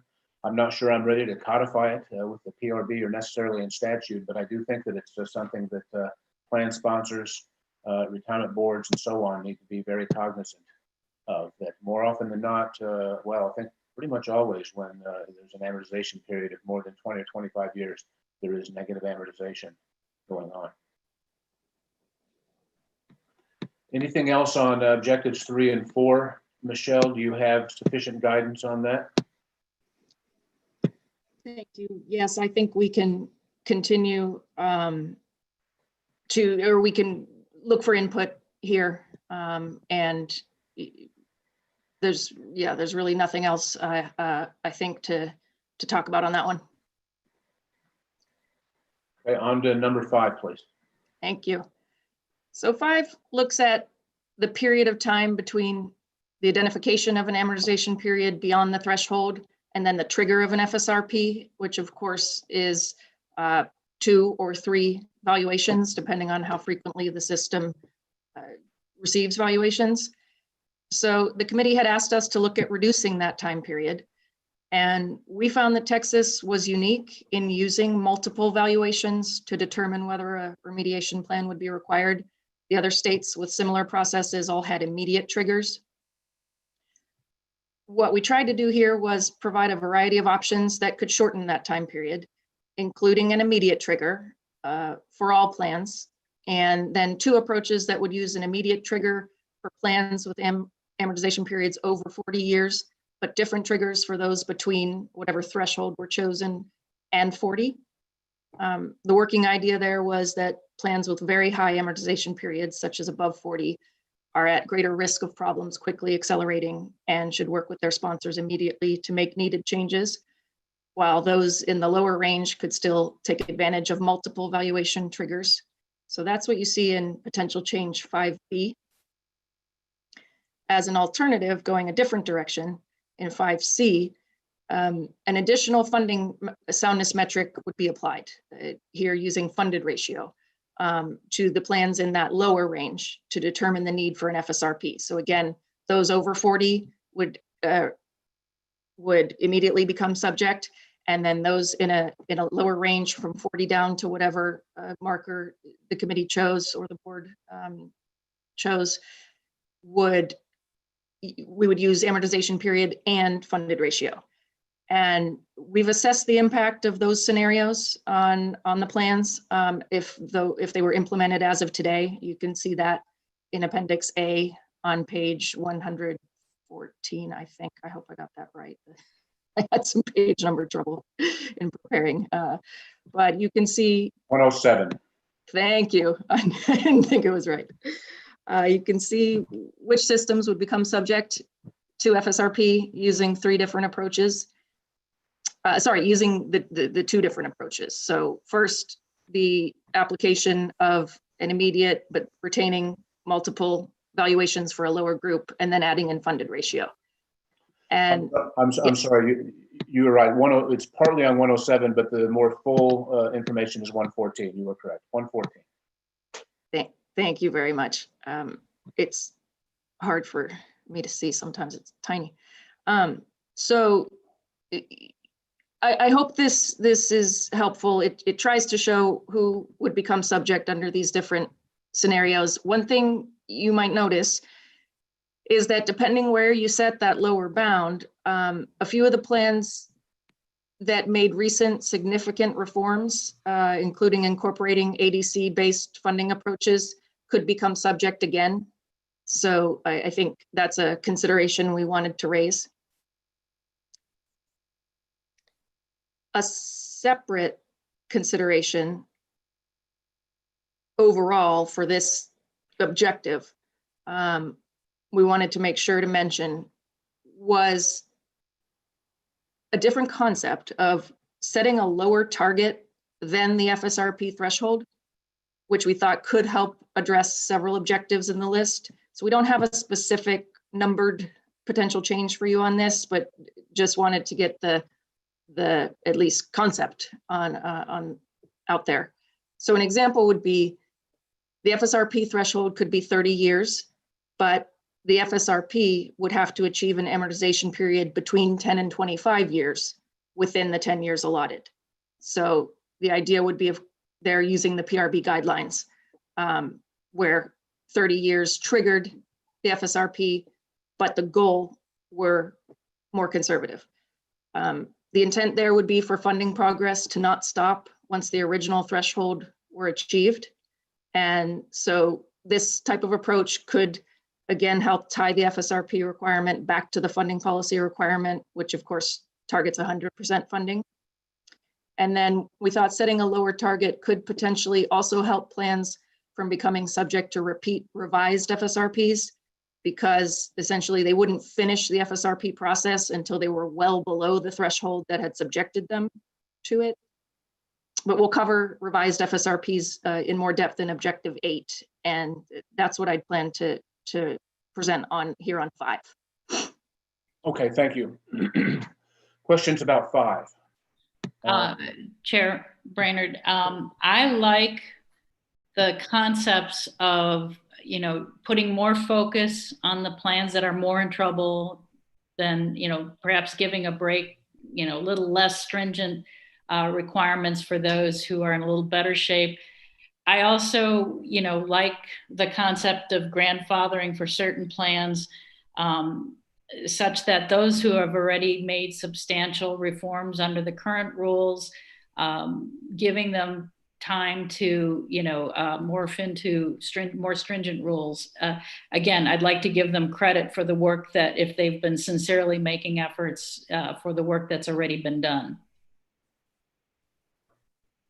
I agree with that. I'd like to add that I support a phase-in period, 5 or 10 years. So whatever standards that we end up proposing, those would include a period of time that gives plans to get into compliance. And I think staff has provided some suggested ideas of how to get there. Ultimately, though, I would say, speaking just for myself, ultimately, I think that we have to have standards, and that the issue or concern about how many plans are subject to an FSRP should be at best a secondary consideration.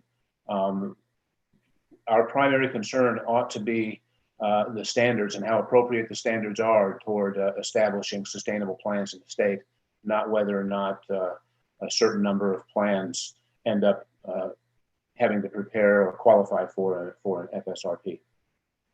Yeah, and I would also add that even if we have transition or grandfathering rules, if a plan is seriously underfunded, it needs immediate action. And so we shouldn't essentially give them a loophole to delay attention. Yeah, the idea of several years before a plan has to, before a plan qualifies for an FSRP, I think it just is not helpful.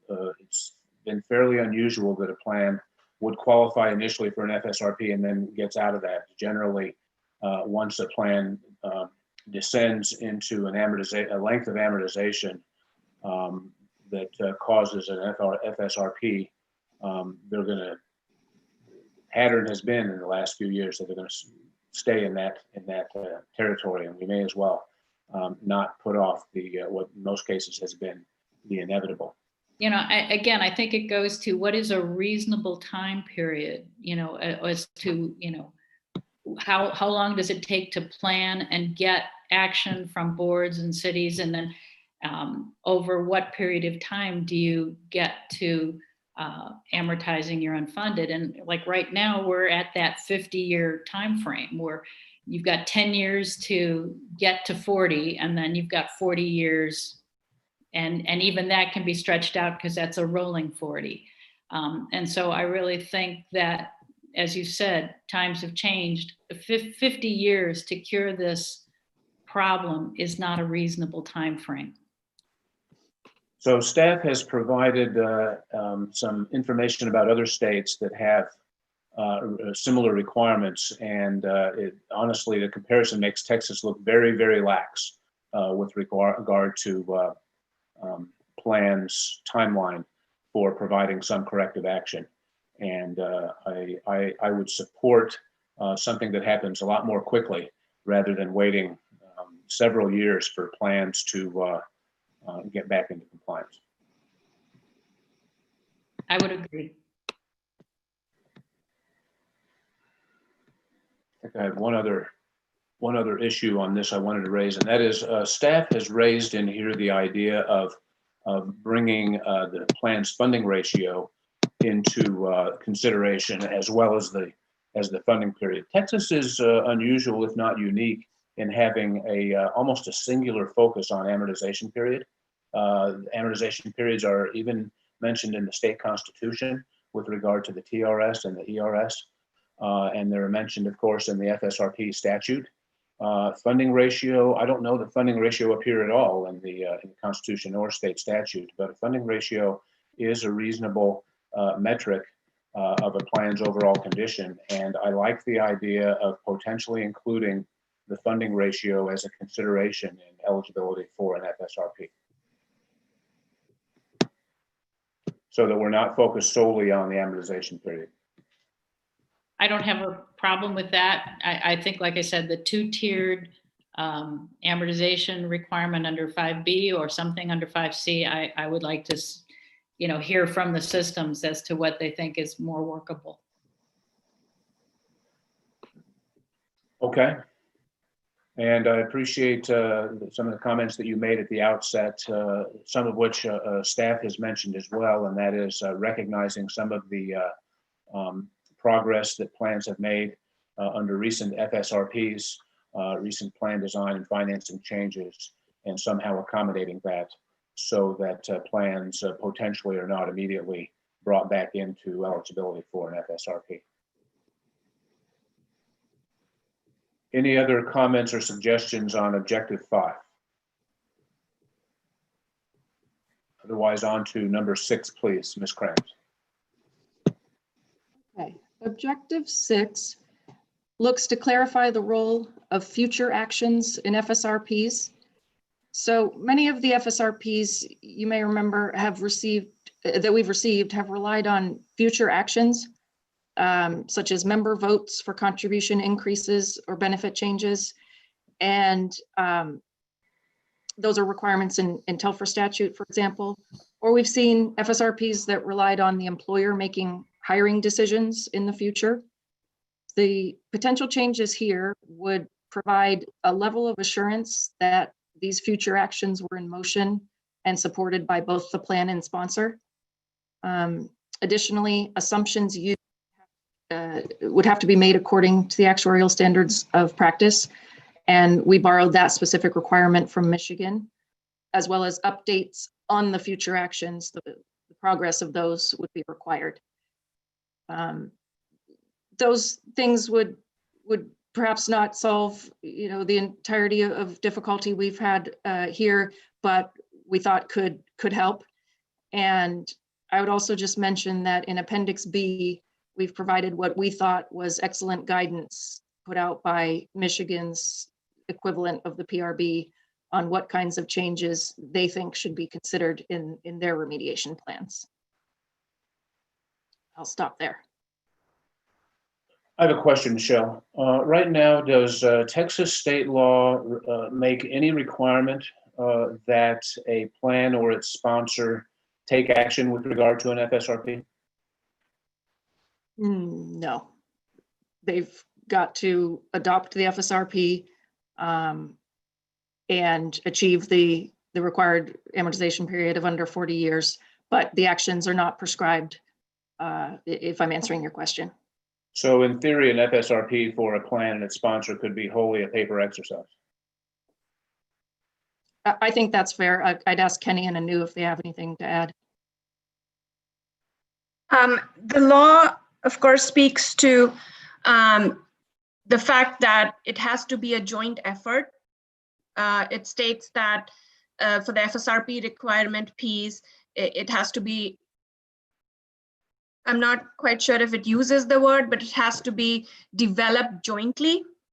It doesn't necessarily say adopted, but developed jointly. And we have seen some systems put forth that effort in creating a plan, but for the most part, what we receive from the plans, the format that we receive the plan in varies from system to system. At times it can be a letter that's been signed by the system, the chair of the pension board, and a city representative, and it varies significantly from plan to plan.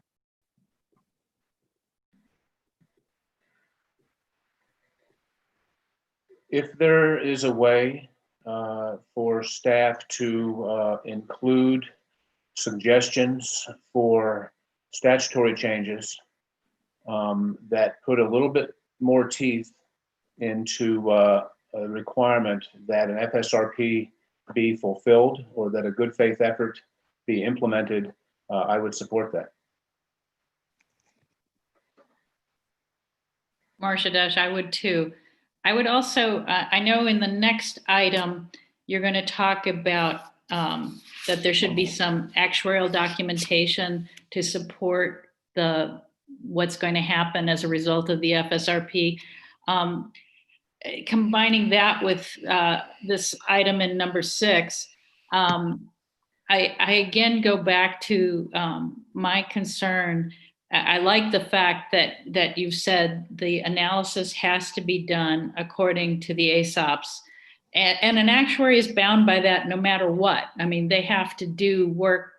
Their work has to comply with the actuarial standards of practice. And again, I would always caution, there's been some revision to, I believe, ASOP 27 on the choice of economic assumptions, cautioning about optimistic, assumptions. Assumptions shouldn't be biased. And that talks to interest rate, it talks to payroll, but it also talks to this concept, it actually is addressed in ASOP 27 about assuming that the payroll, assuming that the participant group is going to grow. And when that's appropriate, and it isn't often appropriate to take that into account when you're doing an actuarial analysis. So I really would encourage the actuaries for these plans to pay close attention to complying with the ASOPs when doing the analysis that supports the FSRP. Staff has provided information about Michigan's plan, which specifies basically a 6-month window for the plan to begin implementation. And I support that same concept, something perhaps along the lines of a plan reporting within some time frame, 6 months perhaps, to the PRB that these are the steps that have been taken in fulfillment of the FSRP. Because at the moment, there is no such reporting requirement or time frame. Is that right? The statute requires updates on the progress of the FSRP every 2 years. But as we'll see when we get to the objective 10 on deadlines, that period I think has proven to probably be too long, at least for the first update. And we've also not seen those updates in a format that would help us to really be able to gauge progress. So 6 months would certainly be a more conservative timeline there. Thank you. Yep. Anything else on 6 from the committee? If not, we're on to 7. Okay. So 7 asks to clarify the documentation required to demonstrate that the FSRP will achieve the amortization period requirement. We, as staff, have sometimes struggled to evaluate whether an FSRP would achieve the required amortization period, either because the impact of the various changes was not clear, or in some cases, the combined impact of multiple changes wasn't provided.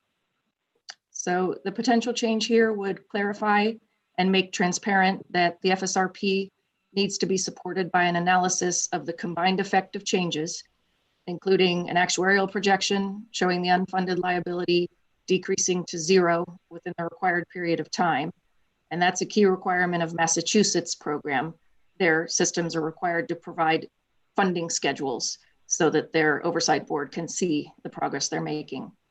In addition, we included in Appendix D and E, we really liked how Michigan issued very clear criteria for evaluating their remediation plans and used or developed and put out a standardized form for what they expected or needed to be included in an FSRP, including very clear direction on the analyses and documentation that should accompany them.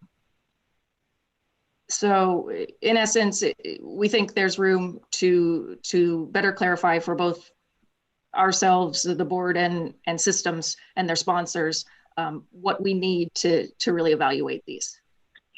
That's all.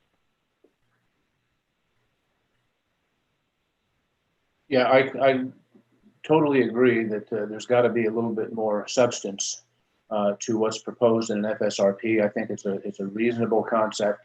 And I would look forward to hearing about what systems think.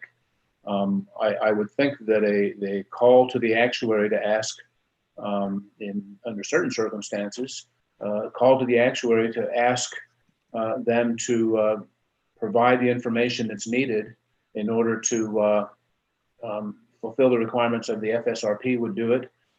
If not, an actuarial valuation or an experience study ought to provide that kind of information. But I would be interested in what the systems have to say about that as well. Yeah, my feeling is that the systems would probably welcome a more prescriptive format for replying with an Fsrp rather than trying to create something out of nothing. And so again, I'd be interested in what the systems think, and you may have to show them a sample of what, a format of how you would like the Fsrp to be done. And I think that would be a positive, but I would appreciate to hear what the systems think. Other comments on objective 7? So can you all hear me? Yes. Okay, thanks. I was having mute issues.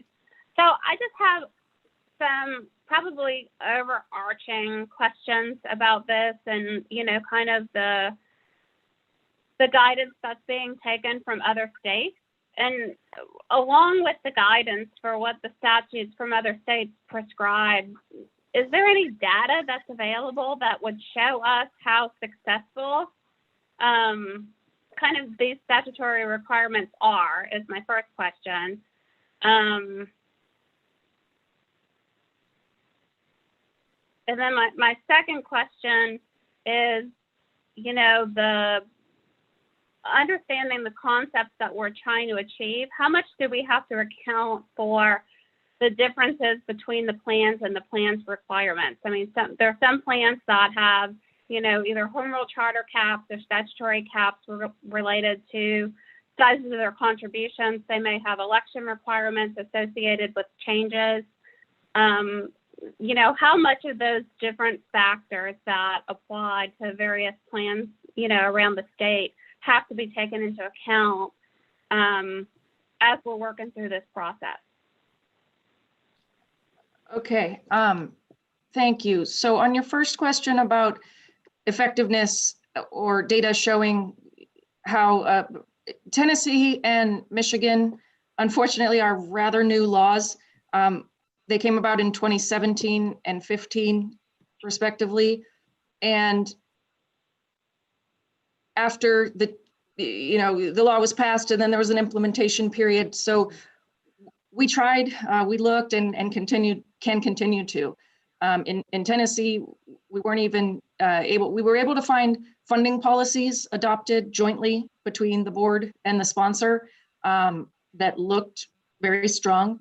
But on the remediation plan side, we didn't find any corrective action plans to this date that had been filed, if my memory is right. On Michigan, they have had corrective action plans, and we were able to look at those individually and see some success in individual cases. But I really hoped that we would find that the oversight board or the state auditor or someone had done an effectiveness study or program evaluation. And as of this point, we couldn't find that they had. I should say, though, that we could try to get in touch with these states for that, to make sure we're finding everything. Okay. On your second question, yes, I think that the various, these plans all have different founding statutes. There's the Telfer law, of course, and then the municipal plans that are codified in Vernon's statutes, and they do include a variety of different requirements for making change, right? Be that, as you said, employer votes, or we're seeing a lot of contribution caps for the employer, and that has been a big part of the Fsrp process. And it's been something that, as we get to objective 10 and talk about the time frame in which things, the Fsrp needs to be developed, that's been a key point of consideration, right? That we understand when it takes months to get the buy-in or educate members for votes, or, put a contribution, take a contribution cap out of city ordinance by putting that to council or to voters in some cases. So I do think that becomes a difficult piece and something that needs to be considered carefully particularly when we're trying to put timelines on things. And I, to the extent they have to be handled on case-by-case basis, you'll see in Objective 10, we're suggesting an extension process that would allow the PRB to essentially work with systems in a slightly more structured way when they're facing some of those challenges. And just to quickly add here, with our experience working with the FSRP plans over the course of these last 5 years, we have seen, and like Michelle said, do want to take into account the fact that, for example, Fort Worth, it was a pretty long process for them to get to a robust long-term funding policy that they did end up adopting as part of this FSRP process. So we want to be mindful of that and keeping that, using that as our as one of the examples. And even with the current plans, the FSRP plans that are currently subject to, we see that with TELFRA systems, there is a process that they have to follow with regards to member votes, and that of course goes along with educating the members and then working with their city, that we take those factors into account when we think about a timeline, a potential extension period to help systems get to a place of a more long-term policy or a remediation plan rather than a short-term fix. If I might, I'd like to try to respond to your question, Stephanie, as well. Question number 2, pertaining to impediments that systems may have to fulfill some of what the PRB is potentially seeking. And to be blunt about it, I think that Texas governance with regard to public pension plans is a total mess. It is a wide collection of policies that apply differently and disparately to different systems and different plans. And by and large, those legal frameworks are not designed to align stakeholder interests.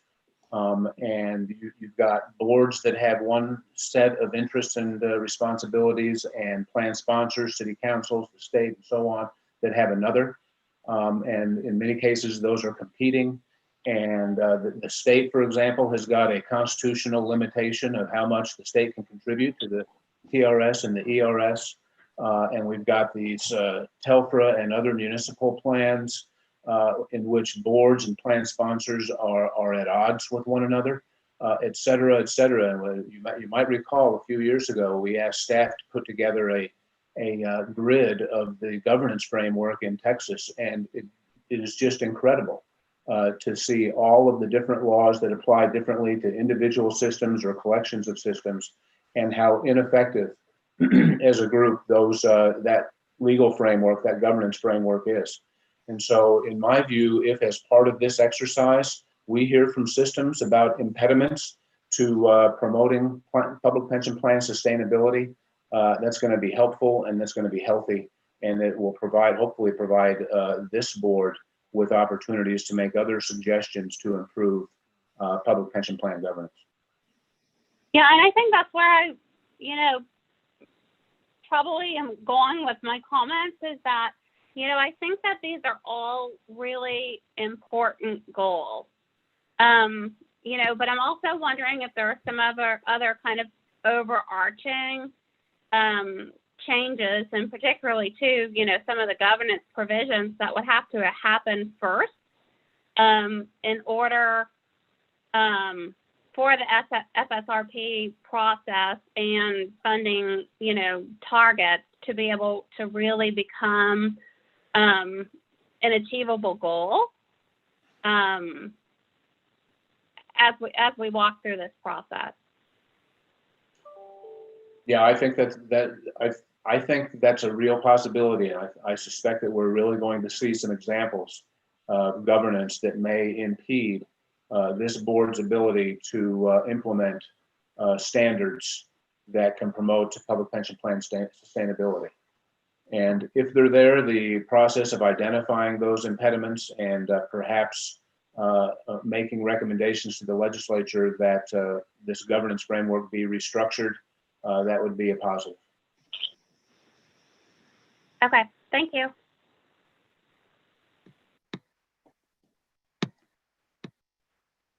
Let's see, was that number 7, Michelle?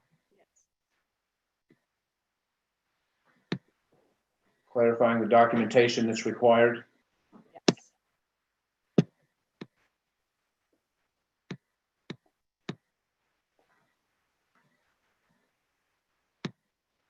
Anything else on number 7? On to number 8. Okay. So you may remember me highlighting this issue at the board meeting, and I'd like to do it again. Objective 8 is asking to identify consequences that should apply when an FSRP does not result in statutory compliance, and discouraging perpetual revised FSRPs.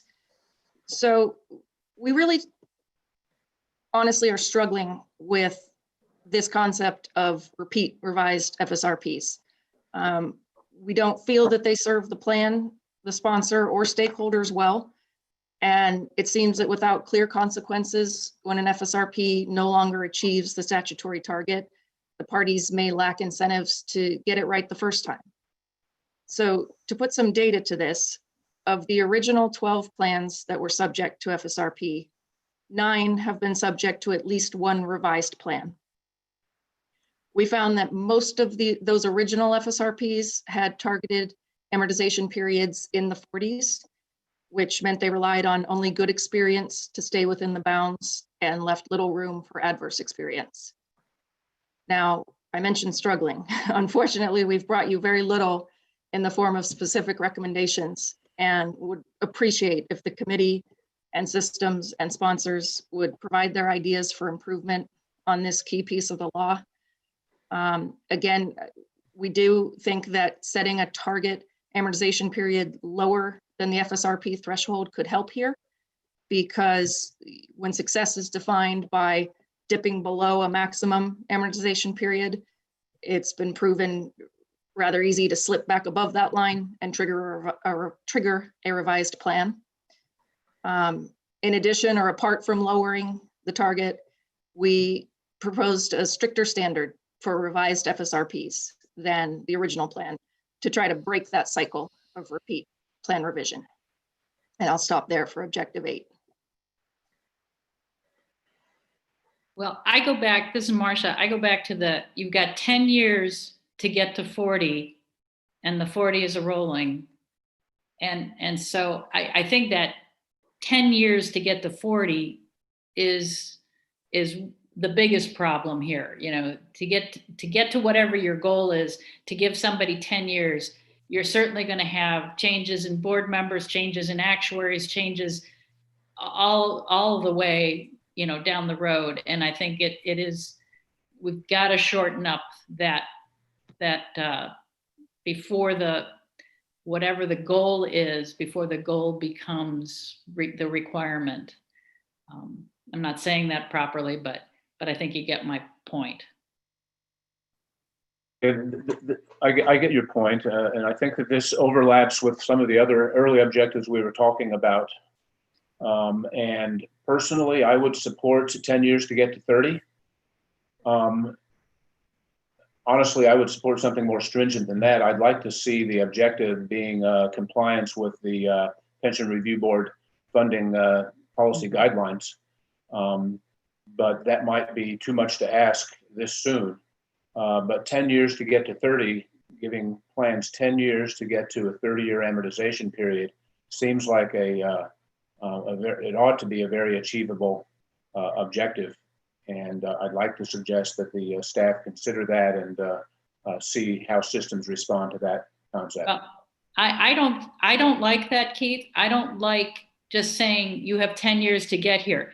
I would like to see something like, you know, by 3 years, you've got to hit this point. By 5 years, you got to hit this point, so that by the time you get to 10, we're assured you're at 30. Because I'm concerned, again, that there would be just too much wishing, hoping, and praying that they'll get there in 10 years. I think we have to have some interim marks to hit. So this question might be rhetorical, but I wonder if you are referring to actual progress that the plan makes or progress that they project making based on some actuarial projection. I think it has to be based on actual progress.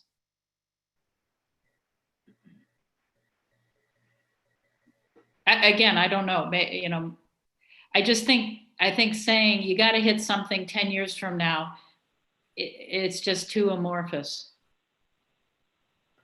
Well, couldn't it be both?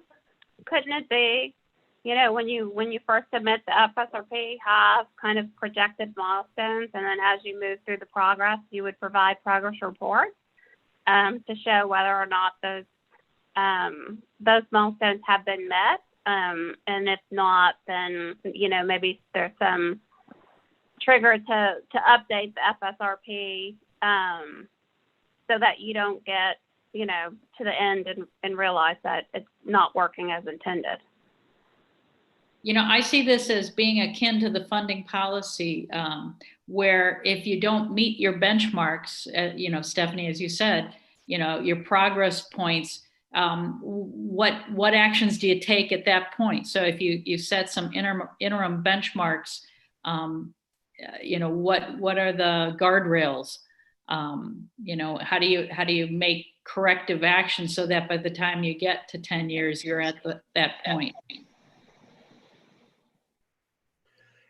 Yeah, I hear discussion about milestones, benchmarks along the way, and I support the concept. One of the concerns I have is what happens if a plan establishes a target like that, and then the market drops by 20%. And even though all of the pieces are in place, there are events that could take place that are out of the plan's control in the short term, especially.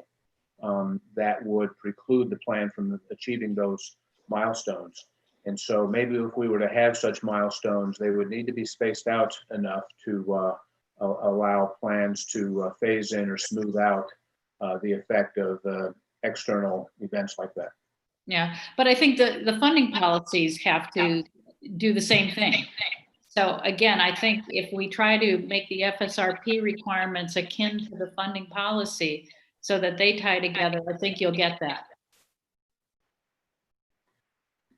Do both of you support the idea of giving plans some time to get to these funding milestones, whatever they might be, 25 years, 30 years, or whatever? That is, we're not going to ask plans to get there overnight or next year, but we'll give plans 5 or 10 years to reach certain benchmarks. Absolutely. And I agree. You know, and credit for work that's already been done.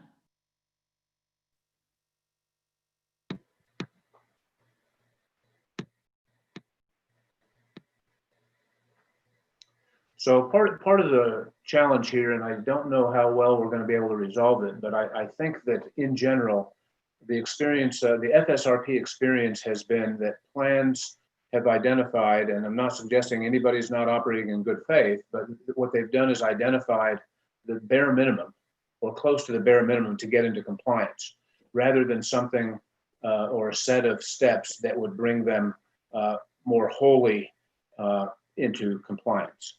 And I think what's being sought here by the staff are potential changes to the Fsrp statutes that would avoid that would avoid the outcome of having plans having to fill out a second Fsrp. And if the requirement for plans to achieve the Fsrp requirements were a little bit more stringent and required a little bit more, these, rather than just living at the margins, these plans would be less likely to end up back in Fsrp eligible territory right away.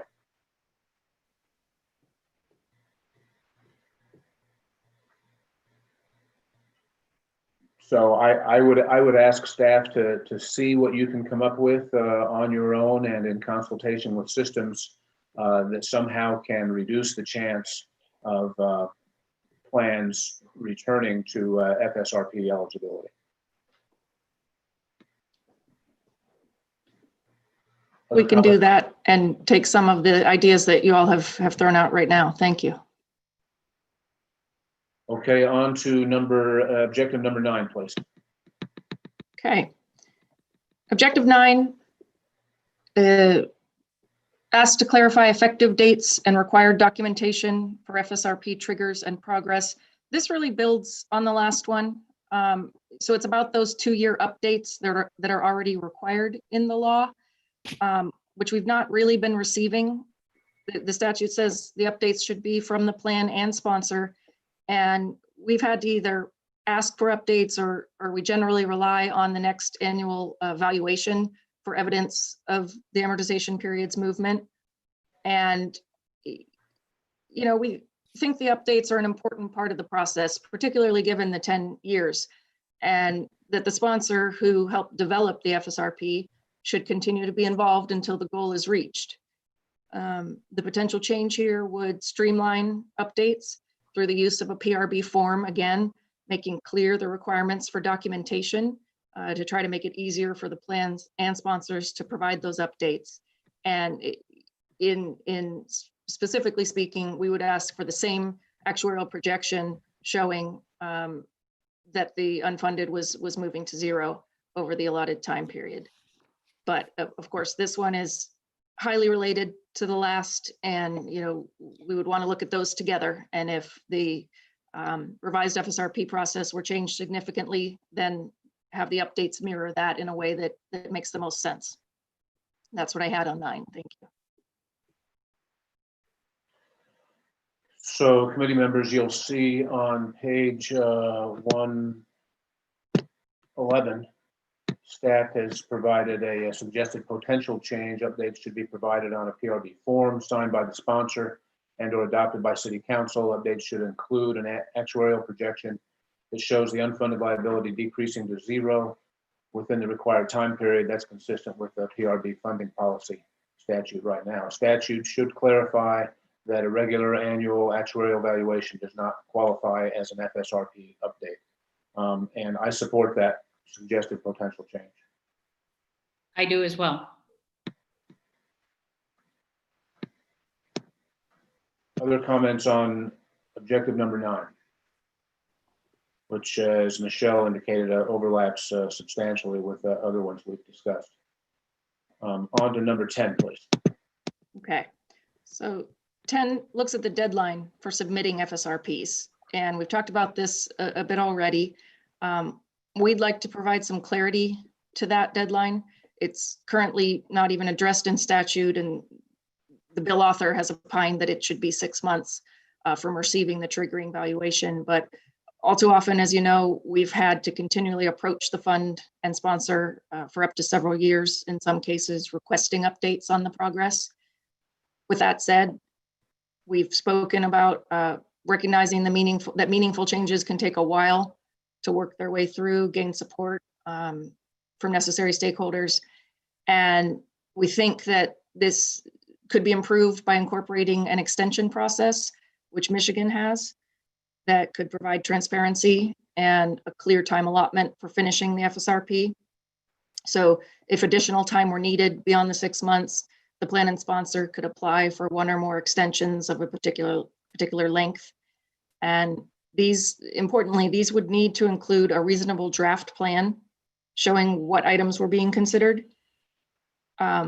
We don't think an extension process would solve everything here. It's, again, as we've said so many times, can be a long process, but it could possibly give some structure to it and make it easier for plans and sponsors to keep the PRB aware of progress, as well as stakeholders and the legislature, by creating some structure around it. And again, we could have a standardized form for this.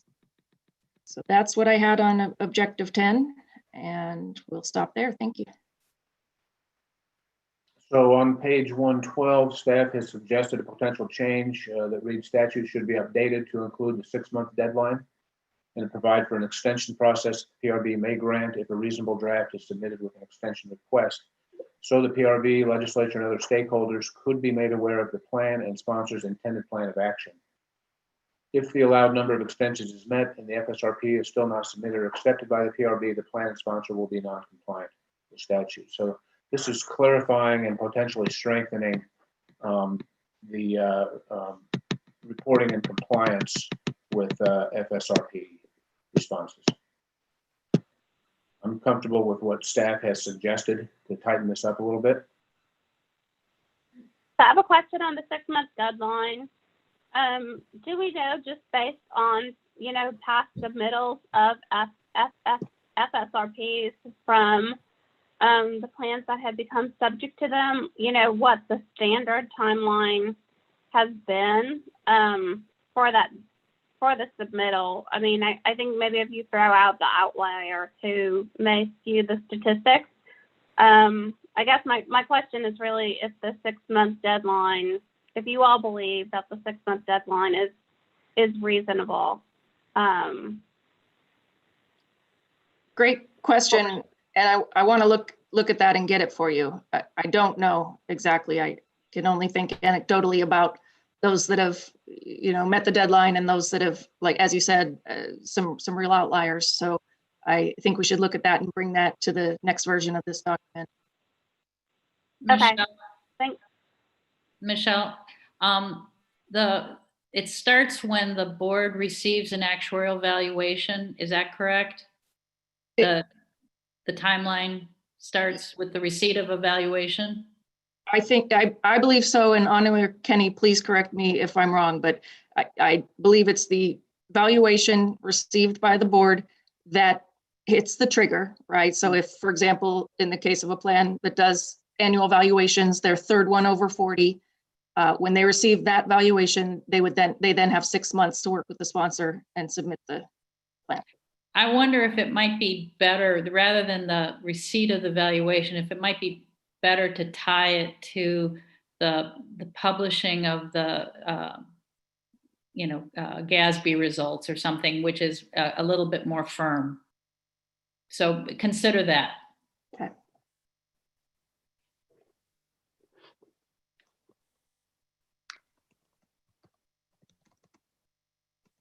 Other comments or questions on number 10?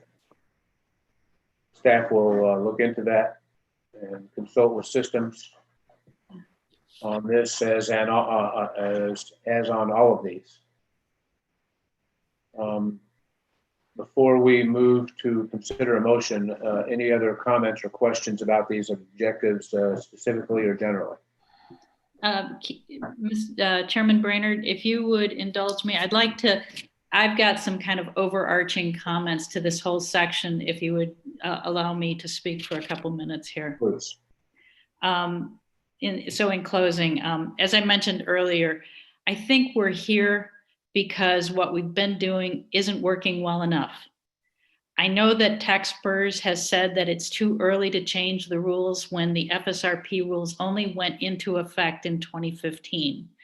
But I'd like to point out, as Anu and as Michelle have done, that many of the plans that have become subject to the FSRP requirement are now having to prepare a second or possibly even a third version of an FSRP. And our 2019 paper on fixed rate plans showed that constant deterioration of funded status, even in a great bull market.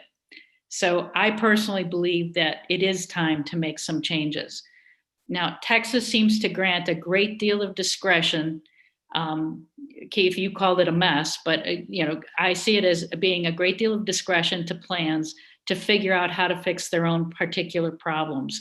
And unlike the states used in the examples, where the states have legislated actuarial assumptions, methods, amortization periods, and more, in those states, there just isn't a lot of trust between the state government and the plans, it looks to me. The result is a lot of regulation and a lot of complexity. Now, the Texas legislature has given our plans a lot of latitude on how to fix their problems, and many of them have met that challenge with a reasonably good first attempt at a funding policy. But there are those that just don't want to face the problem, and that issue is pushing us to recommend these stricter solutions. So I would say as staff works on refining these proposals, I really would encourage the staff to continue to listen to the feedback from the various retirement systems and try to find a way to make the stricter rules really apply to those plans who are not taking this matter seriously. And again, going back to what we've already talked about, offer transition and grandfather protections to those who are already making significant efforts. Thank you. Thank you, Ms. Dush. Appreciate your comments. I would entertain a motion to direct staff to work with me to finalize funding policy and funding soundness restoration plan requirements, policy objectives, and considerations document, incorporating the discussion we've had here today, to be sent to the systems and other stakeholders for public comment. And these comments that we received, along with staff suggestions, will be presented at the September Actuarial Committee meeting. So moved. Second. Been moved and seconded. All those in favor, please say aye. Aye. Aye. Opposed, same sign. Motion passes unanimously. So in September, which is next month, hard to believe, we will hear back from staff who presumably would have heard from systems and perhaps plan sponsors, other stakeholders with regard to these many issues, and we'll take all of this back up again.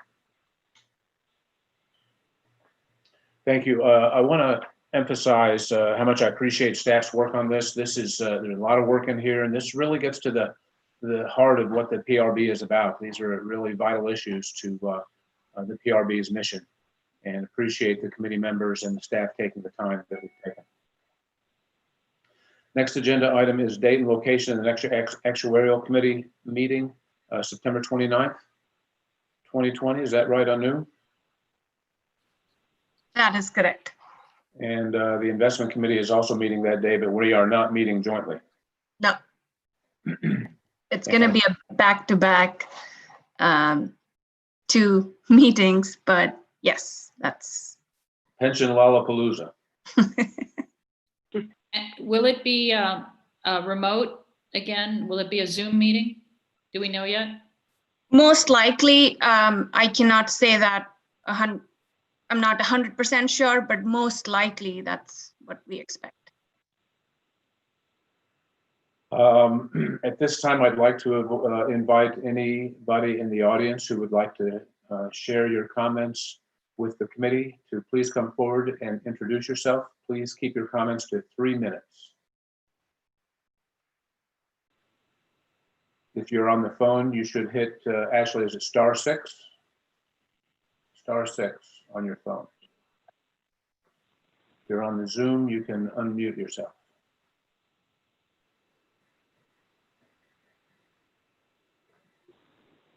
Going once, twice, 3 times, hearing no one.